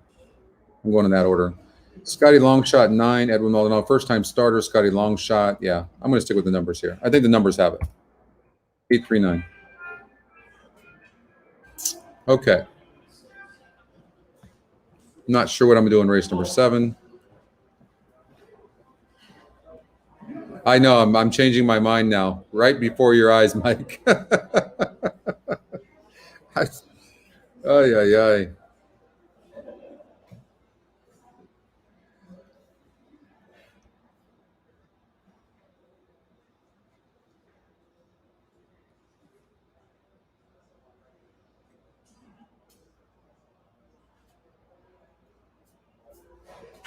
So, okay, a reminder in race number 7 here. The system showed the 2 closing the best. Okay. Now, the system doesn't know how to judge whether a horse has the lead or not. I know it doesn't know that. Okay. So it's showing the 2 horse closing. I want to say that. But it's not able to predict, oh, this horse has to have the lead. Not yet, anyways. One day we'll make it that sophisticated, I'm hoping. That's my goal. So I don't know under Pratt whether this horse can actually physically, if this horse is able to close. It's just never shown that. But it's never had Pratt aboard as well. Okay? So, and then it showed the 8 going gate to wire.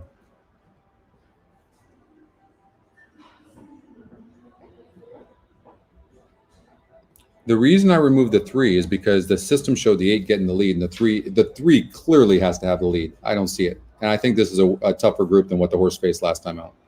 Well, the SOR says it is. And the horse had an easy lead last time out and still stopped.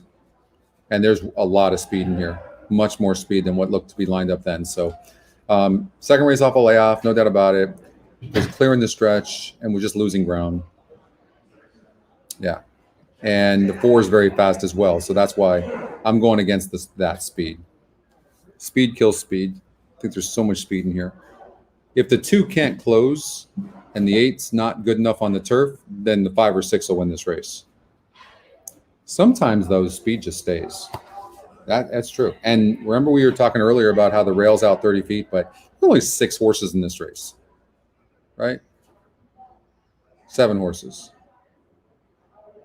7 horses in the race. So it's not like there's a ton of horses. So I don't think the rail is going to play a role here at all.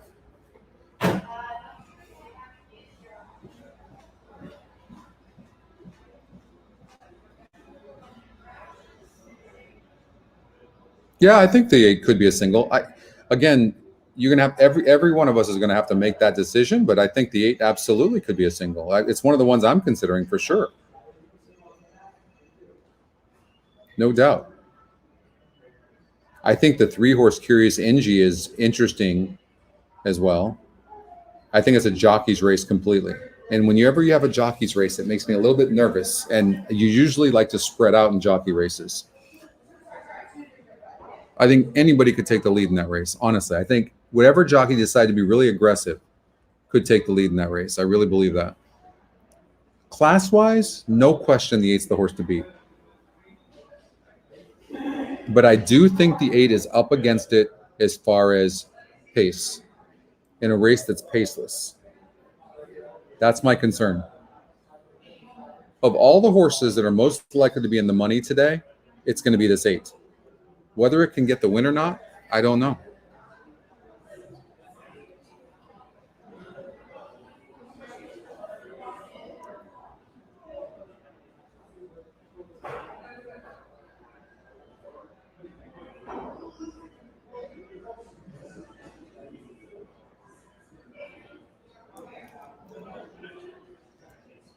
You know one thing, Flavian's going to give this horse a good ride. Flavian has become my favorite rider for sure. And because he's consistent.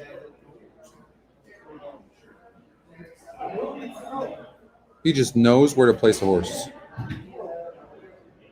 I'm curious over at Arlington Park what that exacta paid, because that was cold. That was ice cold.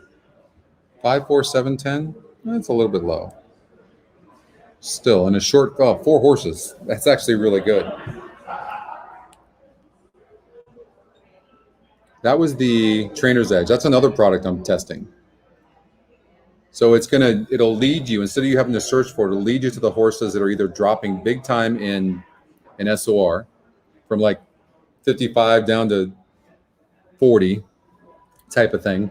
And the same thing with the GSR going up. And this 4-horse class of 67, this horse went from a 59 GSR. Look at running like hell. Isn't this amazing? Look at this. Look at this. This horse running like crap.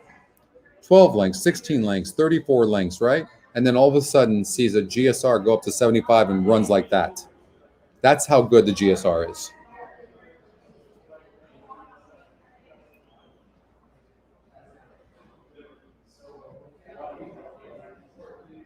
You think the 2 will rate today? I'm thinking that for whatever reason, I'm kind of thinking that same thing, but the horse has never done it. So I don't know what to do.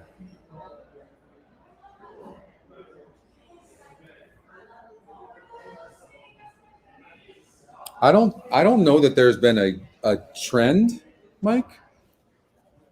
The fields have been big. The win percentages, they've been equal, you know? I mean, I've seen top win percentage as low as 14% being the top win percentage. I mean, that's telling you right there that the race is wide open. So that's why the other metrics are so important. Let me think about that. I don't know if there's been a trend, though. I'm going to run the mock race here real quickly over at Arlington Park.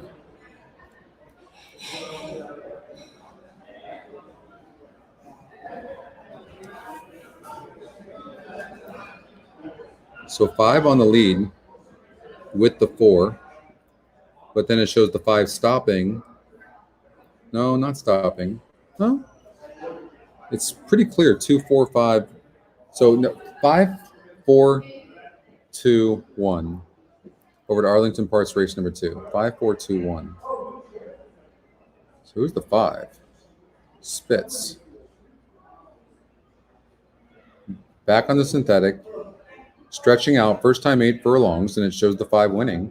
GSR is better, so it gets 9 points better on the GSR. 4 in this race is wide open. You can see on paper. Oh, look at this. GSR from 52 to 67. Wow. 15 points difference there. 2 horses getting over bet. 2 horses getting over bet. Watch out for that 5 and 4. Now I'm curious.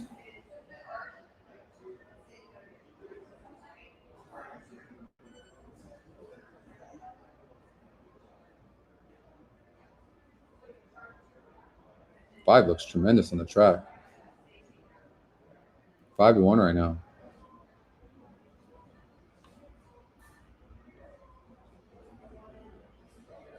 Really, I mean, the 5 looks stunning on the track. Interesting. Spitz. Curious. 5-4 in the mock race. So we'll see what happens. All right. We'll do a pick 5 over at Saratoga next. Okay. Oh, going to be a good weekend of racing. Got here Friday nights, and the weekend's got good racing. Big tournament tomorrow over at Del Mar. Let me see what that is. Del Mar. Is it tomorrow? Well, there's a tournament of the Pacific Classic. So there is. No, on the 21st, so next week. $5,000 entry.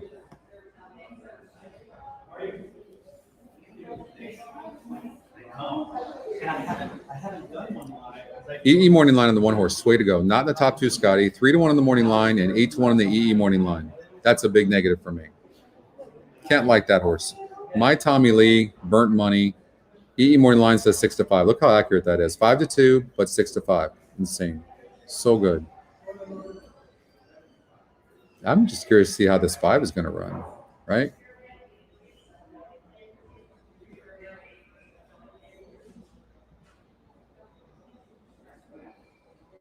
Let's see here.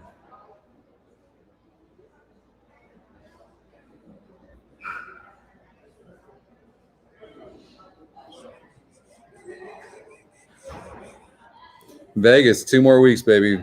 I know. That's going to be fun.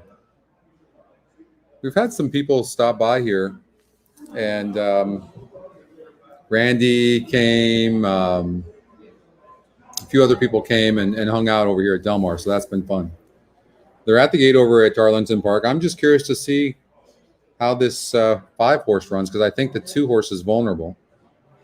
And the 4-horse English, I mean, both of these horses have been big-time higher GSRs, especially the 4-horse English. From 52 to 67. We've seen that. 5-4 cold. Let's see what happens. Arlington Park race number 2. They're going into the gate. There goes the 4. 4 doesn't look particularly that good. 5-horse looked like $1 million. 7 looks really good too. The Scotty long shot. We'll see what happens. They're in the gate. 5 broke good, and the system said the 5 would have the lead. That's so insane.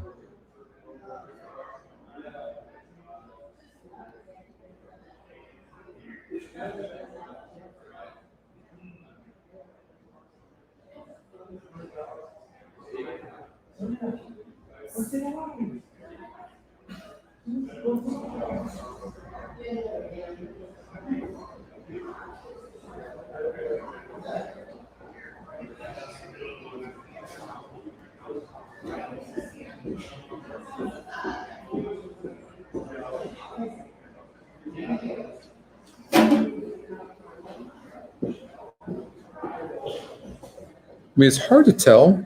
I can't really tell how much horse the 5 has because he's not pulling away from the 6, or she's not. We'll see. I mean, they're not going fast. 26-1 is not fast. So from that perspective, you'd like to see that.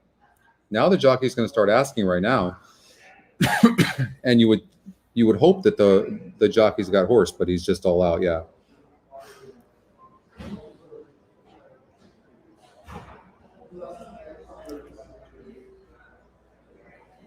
Four horses on the rail, and 4's got horse, but I don't know if the 4 can get through. I mean, he's trying to get through. Oh yes, the 4's having a rough trip. See that? Yeah.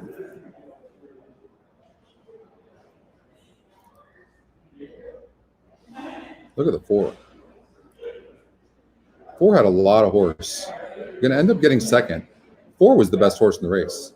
Make a note of the 4 for sure. And that was the GSR was just huge on the 4, right? Huge from 52 to 67. What's the story? So here's what I think. This is what I learned with the 5. I just think the 5 didn't want that distance, right? That's what it seemed like to me. So I don't. There's nothing I would put on that horse, but the 4 I would definitely put a note. 4 was best. And we talked about the 2 being vulnerable, and that's exactly what happened.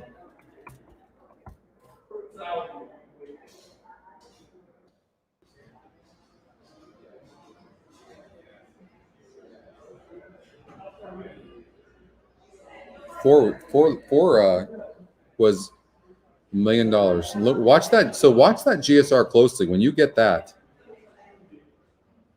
came in 6.425. All right, Saratoga race number 6. Yeah. Anybody alive? Like, what are we rooting for?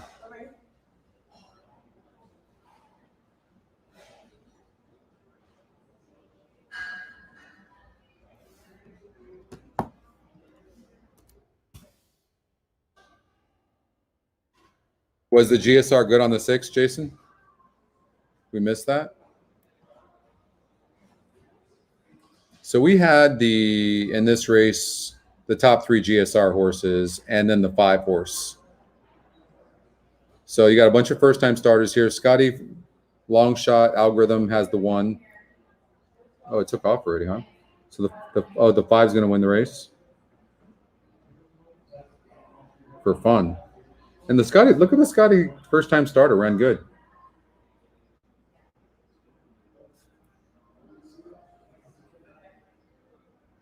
So we had the horses.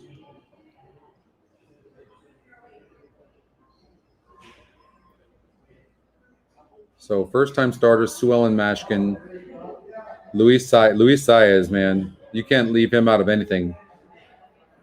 I'll tell you, all weekend long, make sure you're looking at Luis Saez. No matter what he's on, make sure you're looking at him carefully, okay? Because the trainers are using him. They know he's hot. First-time starter, Scotty Longshot comes in second, the one horse. Good stuff. Yeah.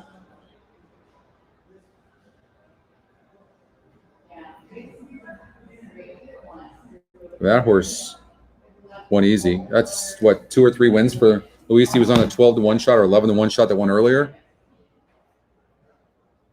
Scotty Longshot, first-time starter at 8-1. EE Morning Line says 5-1. GSR was 71. Ran huge.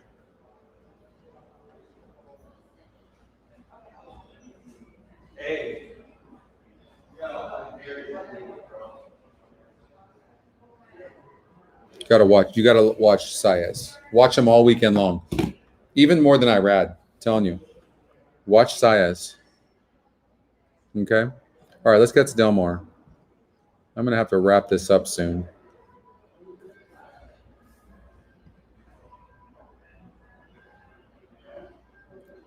Oh, the Ellis Park. Oh, the 4. Ignitus. Okay, so here's another trainer's edge. So this horse is going from a 63 to a 70. First time on the dirt, going longer. And you can see the turf tab and the dirt tab. 60 turf tab. The first race was on the turf. And then look at the dirt tab is a 78, 18 points higher. I mean, this horse is absolutely bred for the dirt and to go longer as well.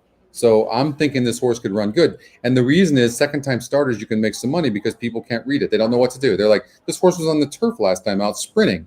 Now he's going long on the dirt. I don't know what to do with this horse. That's an advantage for you. Right? And yes, the 9 horse has a 38% top or second Scotty pick. Second-time starter. I mean, GSR is the same. Looks okay, right? Looks okay. That post isn't great. So the 1A, first-time starter for Brad Cox, Florent Giroux, 3-1 right now. Top Scotty pick and top GSR. Maybe at the very minimum, just do a 1-4 exacta box, right?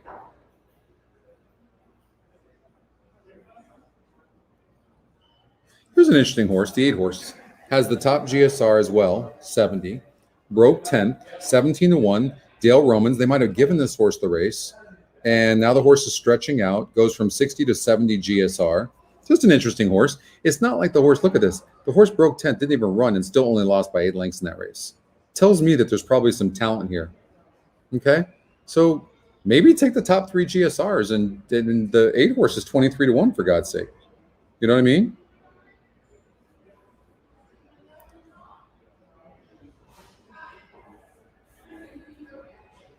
Breo's won 3 races, huh?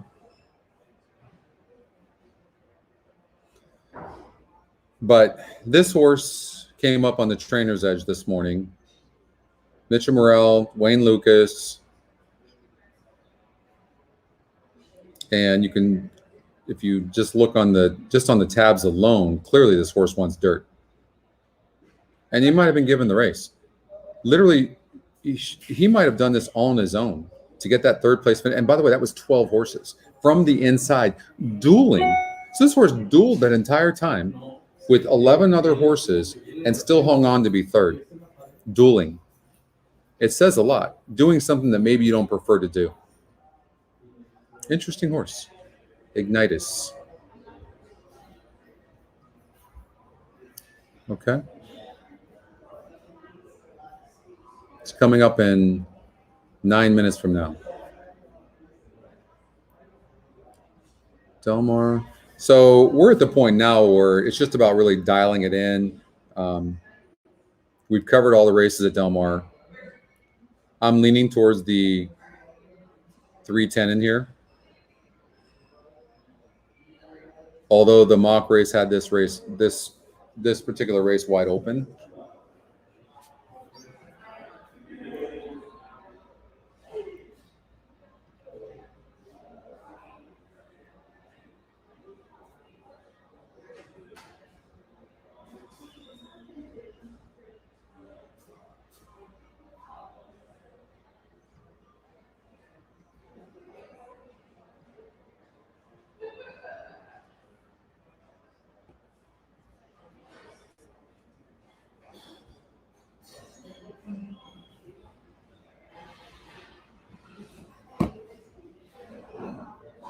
You know, I asked you guys earlier, have you guys seen a 30-1 morning line or above win yet on the EE morning line? So when you look at a horse like the 8 horse, horse is 8-1 on the morning line. Mike Pipey takes over, but 30-1 the EE morning line. Has anybody seen a horse like that win? I've not seen it. I've seen 150-1 morning line EE morning line win, but that was months ago.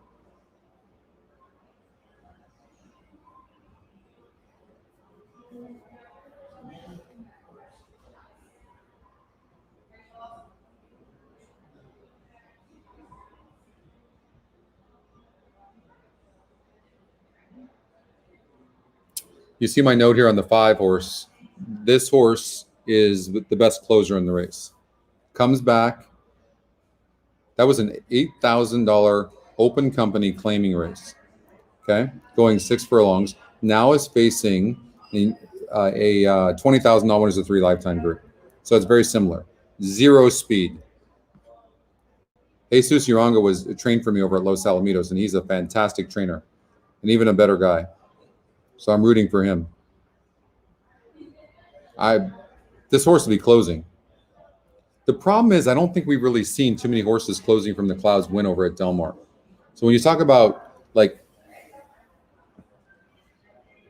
any signs at all at Del Mar, I mean, maybe horses closing from the clouds aren't winning very often. Second off the layoff, but actually third off the layoff. Look at this. Hadn't run since August 2020, then comes back in April, and then another layoff here, but no layoff now. And let's see if there's any subsequent works. Only one. Only one. So usually you want to see like maybe 10 to 14 days you want to see a work. So I'm in the 30th. And then he comes back. It's not necessarily a negative. Ran good. Ran good. This horse has his issues.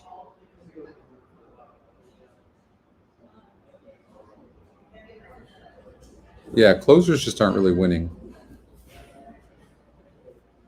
Jonathan Wong takes over on 2 horses. He's not been very hot here over at Del Mar.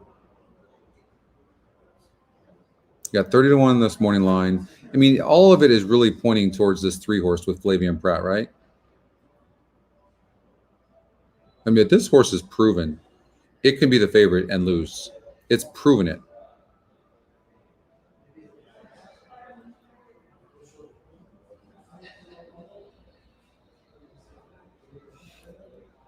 I mean, and really on paper, the only race that this horse won was going gate to wire. Think about that. Is this the type of horse that has to have the lead? It might be. Let me run it. It might be. Maybe the horse has to have the lead.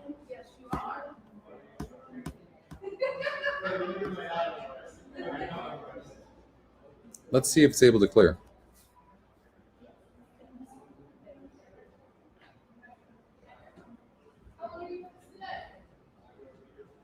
System says the horse can't clear. Matter of fact, the system says that the 1, 5, 6, 7, 10. Jeez. I mean, and look at all the changes you have in this race too. Dean Peterson takes over for the 3. See, everything is leaning towards the 3 and 10 winning except for the mock race. But if you look on paper here, look at this horse. When the horse can't clear, it doesn't win. I'm just saying, like, there's look, you can make a decision and be right or wrong. I'm just saying, like, things aren't lining up. That's all I'm saying. Can the 3 win? Yeah, of course. I'm not trying to talk anybody off of anything, but what point am I making that's not right? 10 horse, who knows about this horse? I'm probably leaning towards the 10 on top.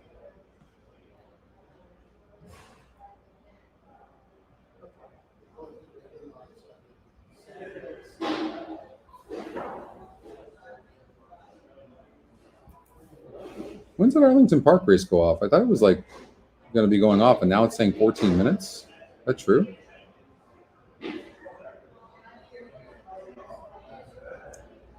Was it Arlington Park?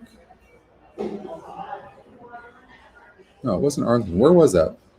Oh, it was Ellis Park.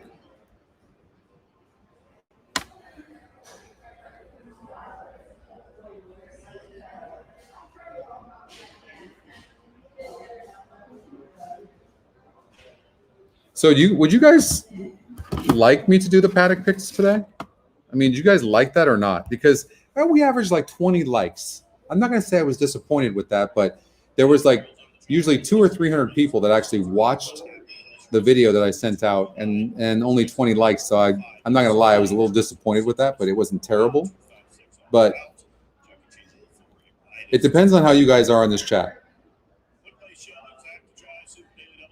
I mean, if it's overwhelming, you guys want me to do it, I'll do it. But you guys have to like it too, because that's the entire point of doing it. Because it takes I have to stay the entire day.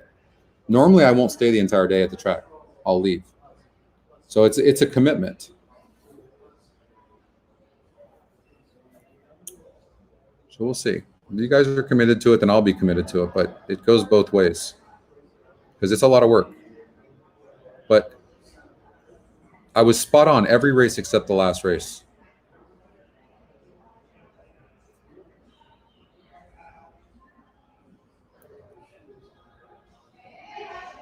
They were right. They just kind of. I had that like close up right there from showing the horses when the jockey first gets on, and then afterwards I would type in what my thoughts were, and let me tell you, there were some that just like stood out. They just stand out, and you're like, oh my god, that. And I think you guys saw that sometimes they didn't match up with my picks, but it didn't matter. Like these are the horses that look the best. The simple way of explaining it, Alex, is I'm looking for horses that aren't falling asleep, and then also horses that aren't on their toes too much. And there are some horses that just walk with a confidence, and there's some where their coat is just like they're dappled out and they just stand out and they just look classier than everybody else. So there's a lot of different ways of looking at it. I certainly can't look at a horse like a trainer does. There's no question. I can't do that, but I seem to have a good eye for him. So on Sunday last week, I tweeted every race maybe about 2 or 3 minutes before the race, I would tweet out. It doesn't help you on your horizontals, I recognize that, but unless it's the first leg of a horizontal, but I would tweet them out and give you my paddock picks of who looked the best. So if you follow me at ScottyPick6, you will get that, but we'll see. Oh, you're off to Vegas in an hour. That's right. I forgot about that, Cindy. That's awesome. Enjoy. Have a wonderful time.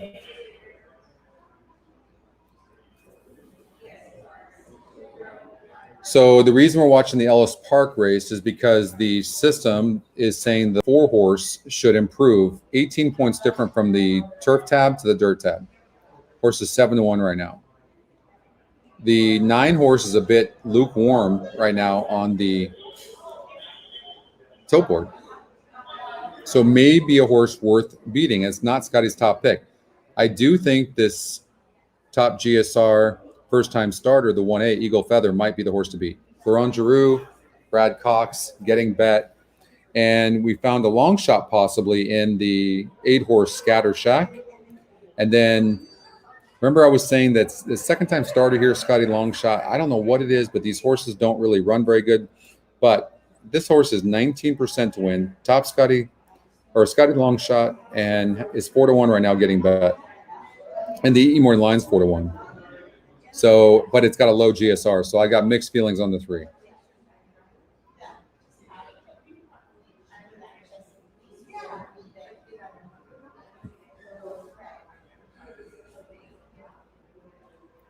Yeah, I love those nicely shaped legs.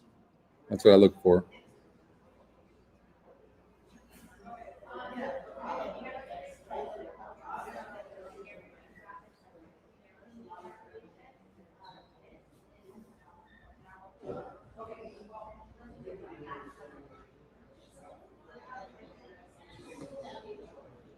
All right, so we're going to watch this race over here at Ellis Park, and then I'm going to probably let you guys go so I can do my final. So you have to watch the simulcast, or if you're not able to watch the simulcast, you can private message me, and I'll send you my top 3 picks. But I'm going to hang up with you guys here shortly and kind of dial in my picks. Go on at 3 o'clock. 3 o'clock is the simulcast Pacific-wise, me and John Lees. You can go to dmtc.com or you can go to your ADW. Just click on Del Mar, race number 1, and then just wait for it. And about 3:05, maybe 3:02, 3:05, John and I will pop up and we cover all the races that day. 1 hour before the first race each day. So today be 3 o'clock approximately, 3:05, anywhere between there. And then tomorrow and Sunday will be 1 o'clock. 2-1 on the Calumet Farm and entry of Bonaway and Eagle Feather. Also 2-1 on Guntown. 2.5-1 on We All See It. Brad Anderson Stables and the Homewrecker Racing. All right, let's see how this 4 runs. Ignitus. 8 furlongs. Let's see how this first-time starter, Eagle Feather, who is your favorite right now, the entry. I imagine that the horse they like the most in there is Eagle Feather, but it works for the 1-horse Bon Bueno look good as well. Scattershack, I'm curious how the 8's going to run. This horse didn't break good first time out, and I think they gave this horse the race. Dale Romans, James Graham, looks good. Ignitus, big time difference in the GSR on that tap, so we'll see what happens here. 2 more load in the gate. The 8, Scattershack, the long shot at 24-1 with the top GSR. There's 3 horses with 70 GSRs. Also, Guntown. This is a second-time starter who ran pretty good first time out, has a good GSR of 67, could run good. Wide open race, but I'm really curious how Ignitus, the 4 horse, is going to run. We'll see what happens here as they are loaded for race number 6. Race 6 from Ellis, sponsored by Run Happy, off and running. Bon Bueno with a beginning is last. Ignitus is first, and St. Lawrence flashing speed on the stretch out. Guntown close to the pace as well, is to the outside of St. Lawrence in third. Eagle Feather is fourth, about 3 lengths off those leaders to further for the back. We all see it. We're tracking from 5th. Scattershack is 6th, and at the back of the pack, Bon Bueno is 7th. And trailing up the backs as they go, about 7 lengths will cover them all, as they have about 5 furlongs to travel. And Ignitus will dictate the turns of length to Guntown, who's in the clear, tracking from 2nd. St. Lawrence in a good comfortable spot to the inside of Eagle Feather there, 3rd and 4th up the backside. We all see it takes in the proceedings from 5th, about 6 up the pace. Scattershack is next, and now Bon Bueno has been guided to the outside for clear running past the half-mile pole. Ignitus took it through the half from the 8-1 into the far turn. Guntown is 2nd. Eagle Feather moves large to the outside and 3rd. Since St. Lawrence made a couple tap reminders there as we all see it reaches up to the outside of him from the backfield. Bon Bueno is underway after that poor beginning, and that puts Scattershack in the last in trailing position. Rounding the turn with a quarter mile to go, here comes Guntown, who shoots up to the outside. It's Guntown to the outside, Ignitus to the inside, and Guntown will turn on down, trying to put away Ignitus, who's running a big one to the inside. From the backfield, Bon Bueno is finishing with energy, as is Scattershack with his 16th left to go. Guntown is shooting clear here.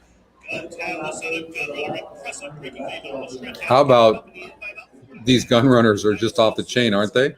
Steve Asmussen, Martin Garcia ran a really good race, the 7-horse. And but the 4 ran good. 7-1, ran huge. A 5-2 wrapped up winner.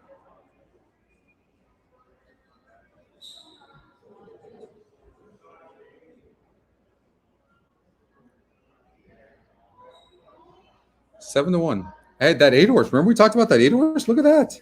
How about that 8 at 26-1? Insane. Right? You see how you can utilize these GSRs? I'm telling you. Pimlico. What race was that at Pimlico? Get the try, Jason? Nice. I was thinking that same thing. Oh, what race was at Pimlico you were talking about? You can watch the simulcast, Cheech, from if you go to like, who do you bet with? I mean, if you know, you can go to that 8 ran huge, 26-1. Let's see here.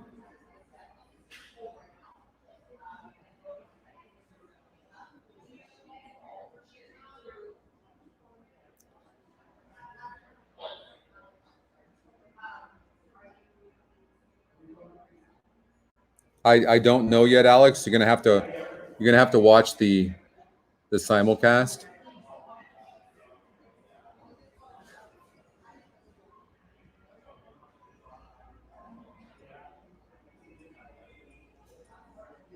TVG, okay, yeah. So all you do is Cheech. You just go to Del Mar, okay, and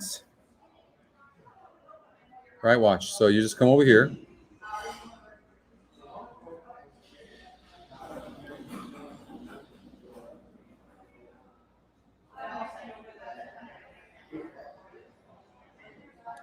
Okay, California. Okay, so you just come over here and you go to Del Mar. Okay, that's it. And you click on the video, and we will pop up. Today it'll be around 3 o'clock to 3:05. Okay.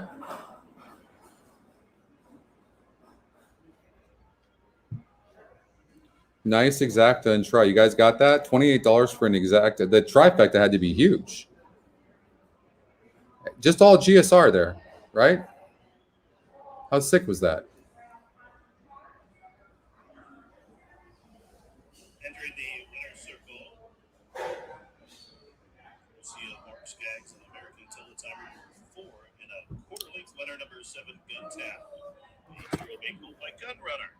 Out of the prize. These gun runners are running, guys. I'm telling you, these gun runner progeny are really running. They are showing up. So watch them. Okay, I'm going to stay with you till Saratoga race number 7, then I have to jet because I'm going to have to handicap the balance of it. Plus, get something to eat.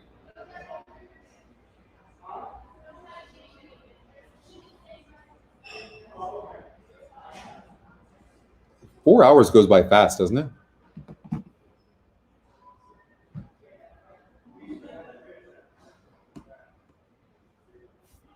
Usually our results pop up faster than anybody, but they didn't pop up. Are they up yet? I had to refresh to get it. That's not usually the case.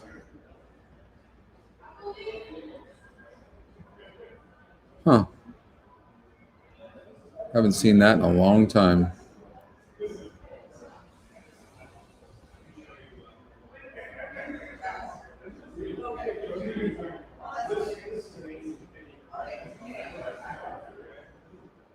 I don't know.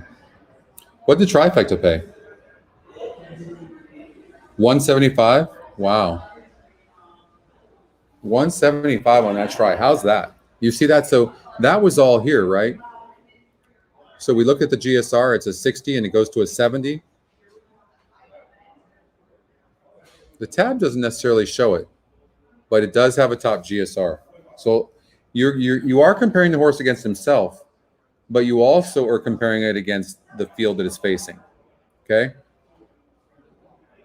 I think in about a year or two from now, the gun runners might be the top. He might be the top sire. That's how well he's going. I don't know. When's the last time we saw a sire do so well like this? $175 for 50 cents. Thank you so much, Ronnie. Yeah, right.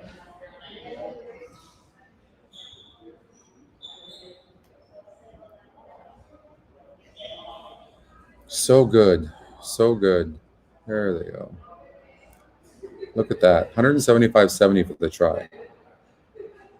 All right. We're going to do one last race. Again, you have to watch the simulcast if you want to see what my official picks are. Okay. So I ran the mock race on this. I remember running it. And I think the 11's getting overbet, especially from that post. I really do. There's some speed in here. Didn't we like this 2-horse? Jose Ortiz, more glitter. I think that's the horse I liked.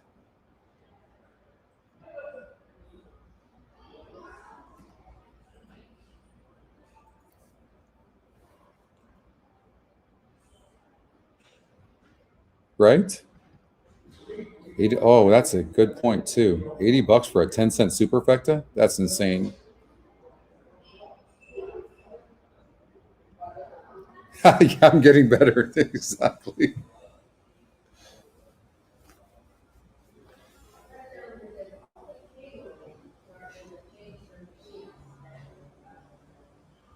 The 5-horse Cindy really likes. All right, I'm going to look at that because let's see. If Cindy ever says she likes a horse and I say I really don't like that horse, just bet it. First time starter, July 4th, 9-day here. Oh my God, what do you like about this horse? What? What do you possibly like? The only thing I will say about this race is look at top win percentage is 19%, 20% in the 8.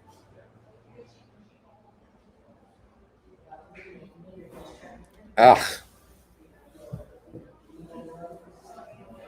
There's no way that horse is winning this race, Cindy. No way. There's no way.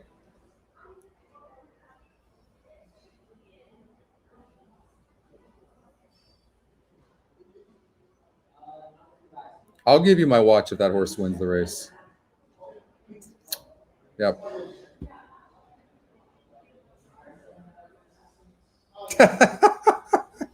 Greg. I was waiting for somebody to say that. I just put my house on it. Oh. There's just no way. I'm gonna take the 8-3-9 in there. Now it's a single. Yeah, exactly. I will laugh my ass off if that horse wins. I'm telling you, I think this 8 Chris's Fix is a runner. I really respect Steve Miotti as a trainer, and he does not work out his horses fast at all. Horses, he places his horse properly. Nick Alexander's the owner. He likes to win. Owner trainer. No. And I think that You're My Boy Cat is maybe vulnerable to get second under Doug O'Neill, who's been cold as can be.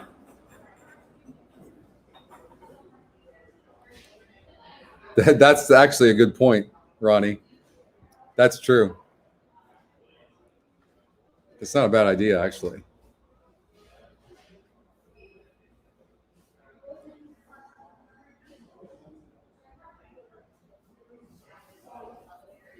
Okay, that sounds good, Cindy. You got it. Let me really tell you how I feel about this 5. No chance in hell this 5 is winning this race.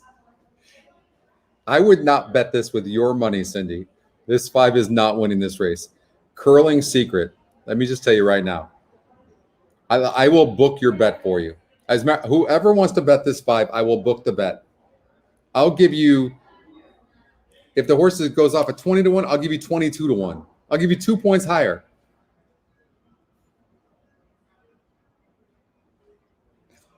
I'll give you a side bet right now that the 8 horse runs better than the 5 horse does. Okay.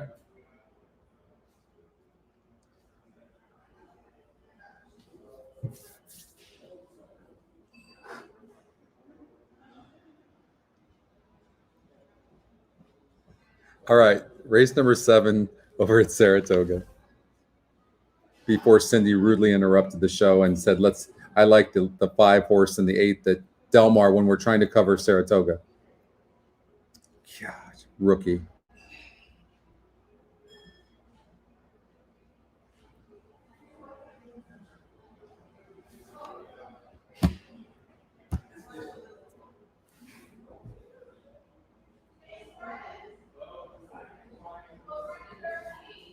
Yeah, exactly. I know I'm putting this horse right in the winner's circle for sure. 6 horse, Kara's Dreamer, anything. Oh, the 6 is my second pick. So I had in this race, I remember I like the 2 and 6. 2 and 6. I thought the 3 horse Pretty Clever might run good first time out for Mark Cassie as well. I had 2, 6, 3 in here. Oh, and the 5 horse I thought could be in the money. Key the 5 horse in the 4 spot for your superfecta. I'm trying to beat the 11. I don't even think the 11 is going to be in the money.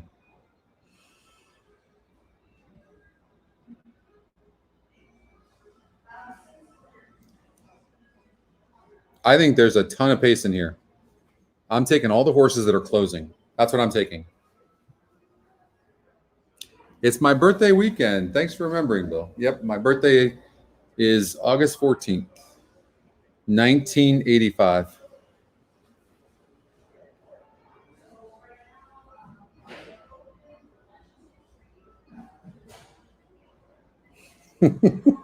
Whose side are you guys on anyways?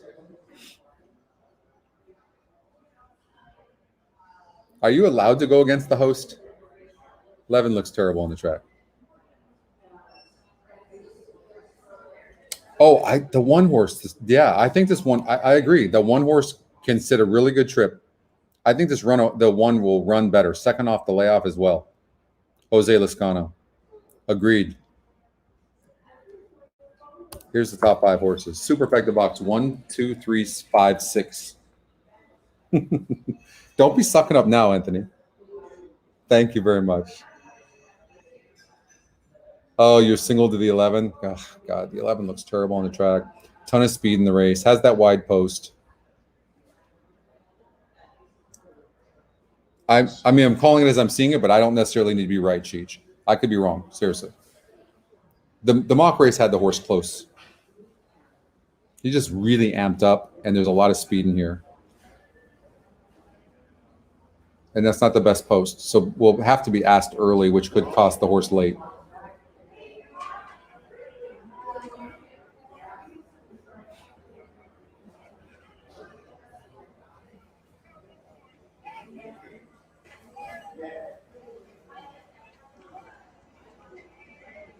All I hear is a lot of noise and a bunch of assistant starters going, no, no, no, no, no, no. That's all you hear. No, no, no, no.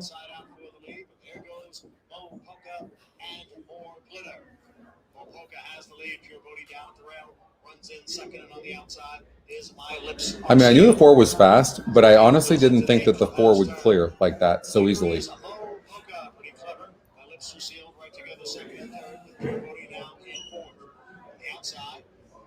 Master of the Tunes, who is racing in 5th. Is now back running in 6th.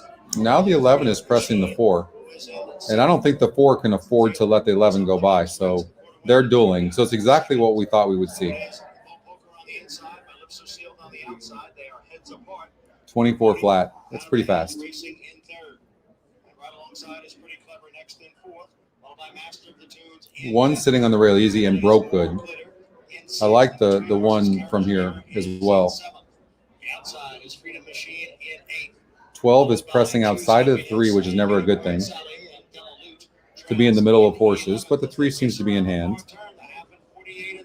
48 and 3 is average, but I still think it's about the closers right now. Back again on the inside. It's Mo Polka and My Lips Are Sealed with Pure Bodie in 3rd. Here comes the horses now. They're running. No, the 11's running good, but the 1's going to win the race. Top GSR. 111.46. And My Lips Are Sealed in 2nd, close for 3rd, between Kara's Dreamer and Mopoka. Second off the layoff, was bumped in the start first time out. And what Jose Lezcano did really good there, so Scotty Longshot wins. What he did really good there was break the horse out of the gate good and then sit on the horse, right? That's what he did. So the horse, a lot of times jockeys, knowing a horse comes from behind, will just break the horse out of the gate, let the horse break. But he actually broke the horse on top. If you rewatch that beginning, he was about a length in front of all the other horses. And that's where he won the race right there.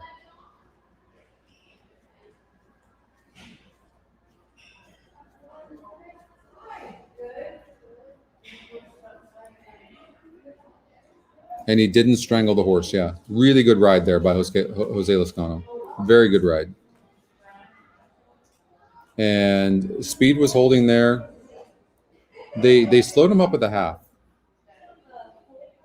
So you got the Scotty long shot over the top. Scotty picked 111. 4, and then the 6 ran good. 6 was just too far back. Go get him, Cindy. All right, you guys, I'm going to let you go. It's been fun. 4 hours gone by already. Can you believe that? So I'm going to go to Bite to Eat, and then I'm just going to kind of dial in my numbers, and I'll see you guys on the simulcast, and we'll be back here tomorrow morning at 9:30. I hope you guys kick ass today, and I appreciate you joining. And don't forget to like the show, okay? And then if you're new to the show or new to EquinEdge, go to EquinEdge.com. You can sign up for free, and then also go to YouTube and subscribe to our channel and click on the bell, because you'll get all notifications as well, okay, when I'm doing a show. But tomorrow morning, 9:30 Pacific, we'll be back here and do it all over again, okay? Thank you, Oscar. Gracias. Que tengas un buen día. I appreciate that, and we'll see you guys later, okay? Have a good one. Bye.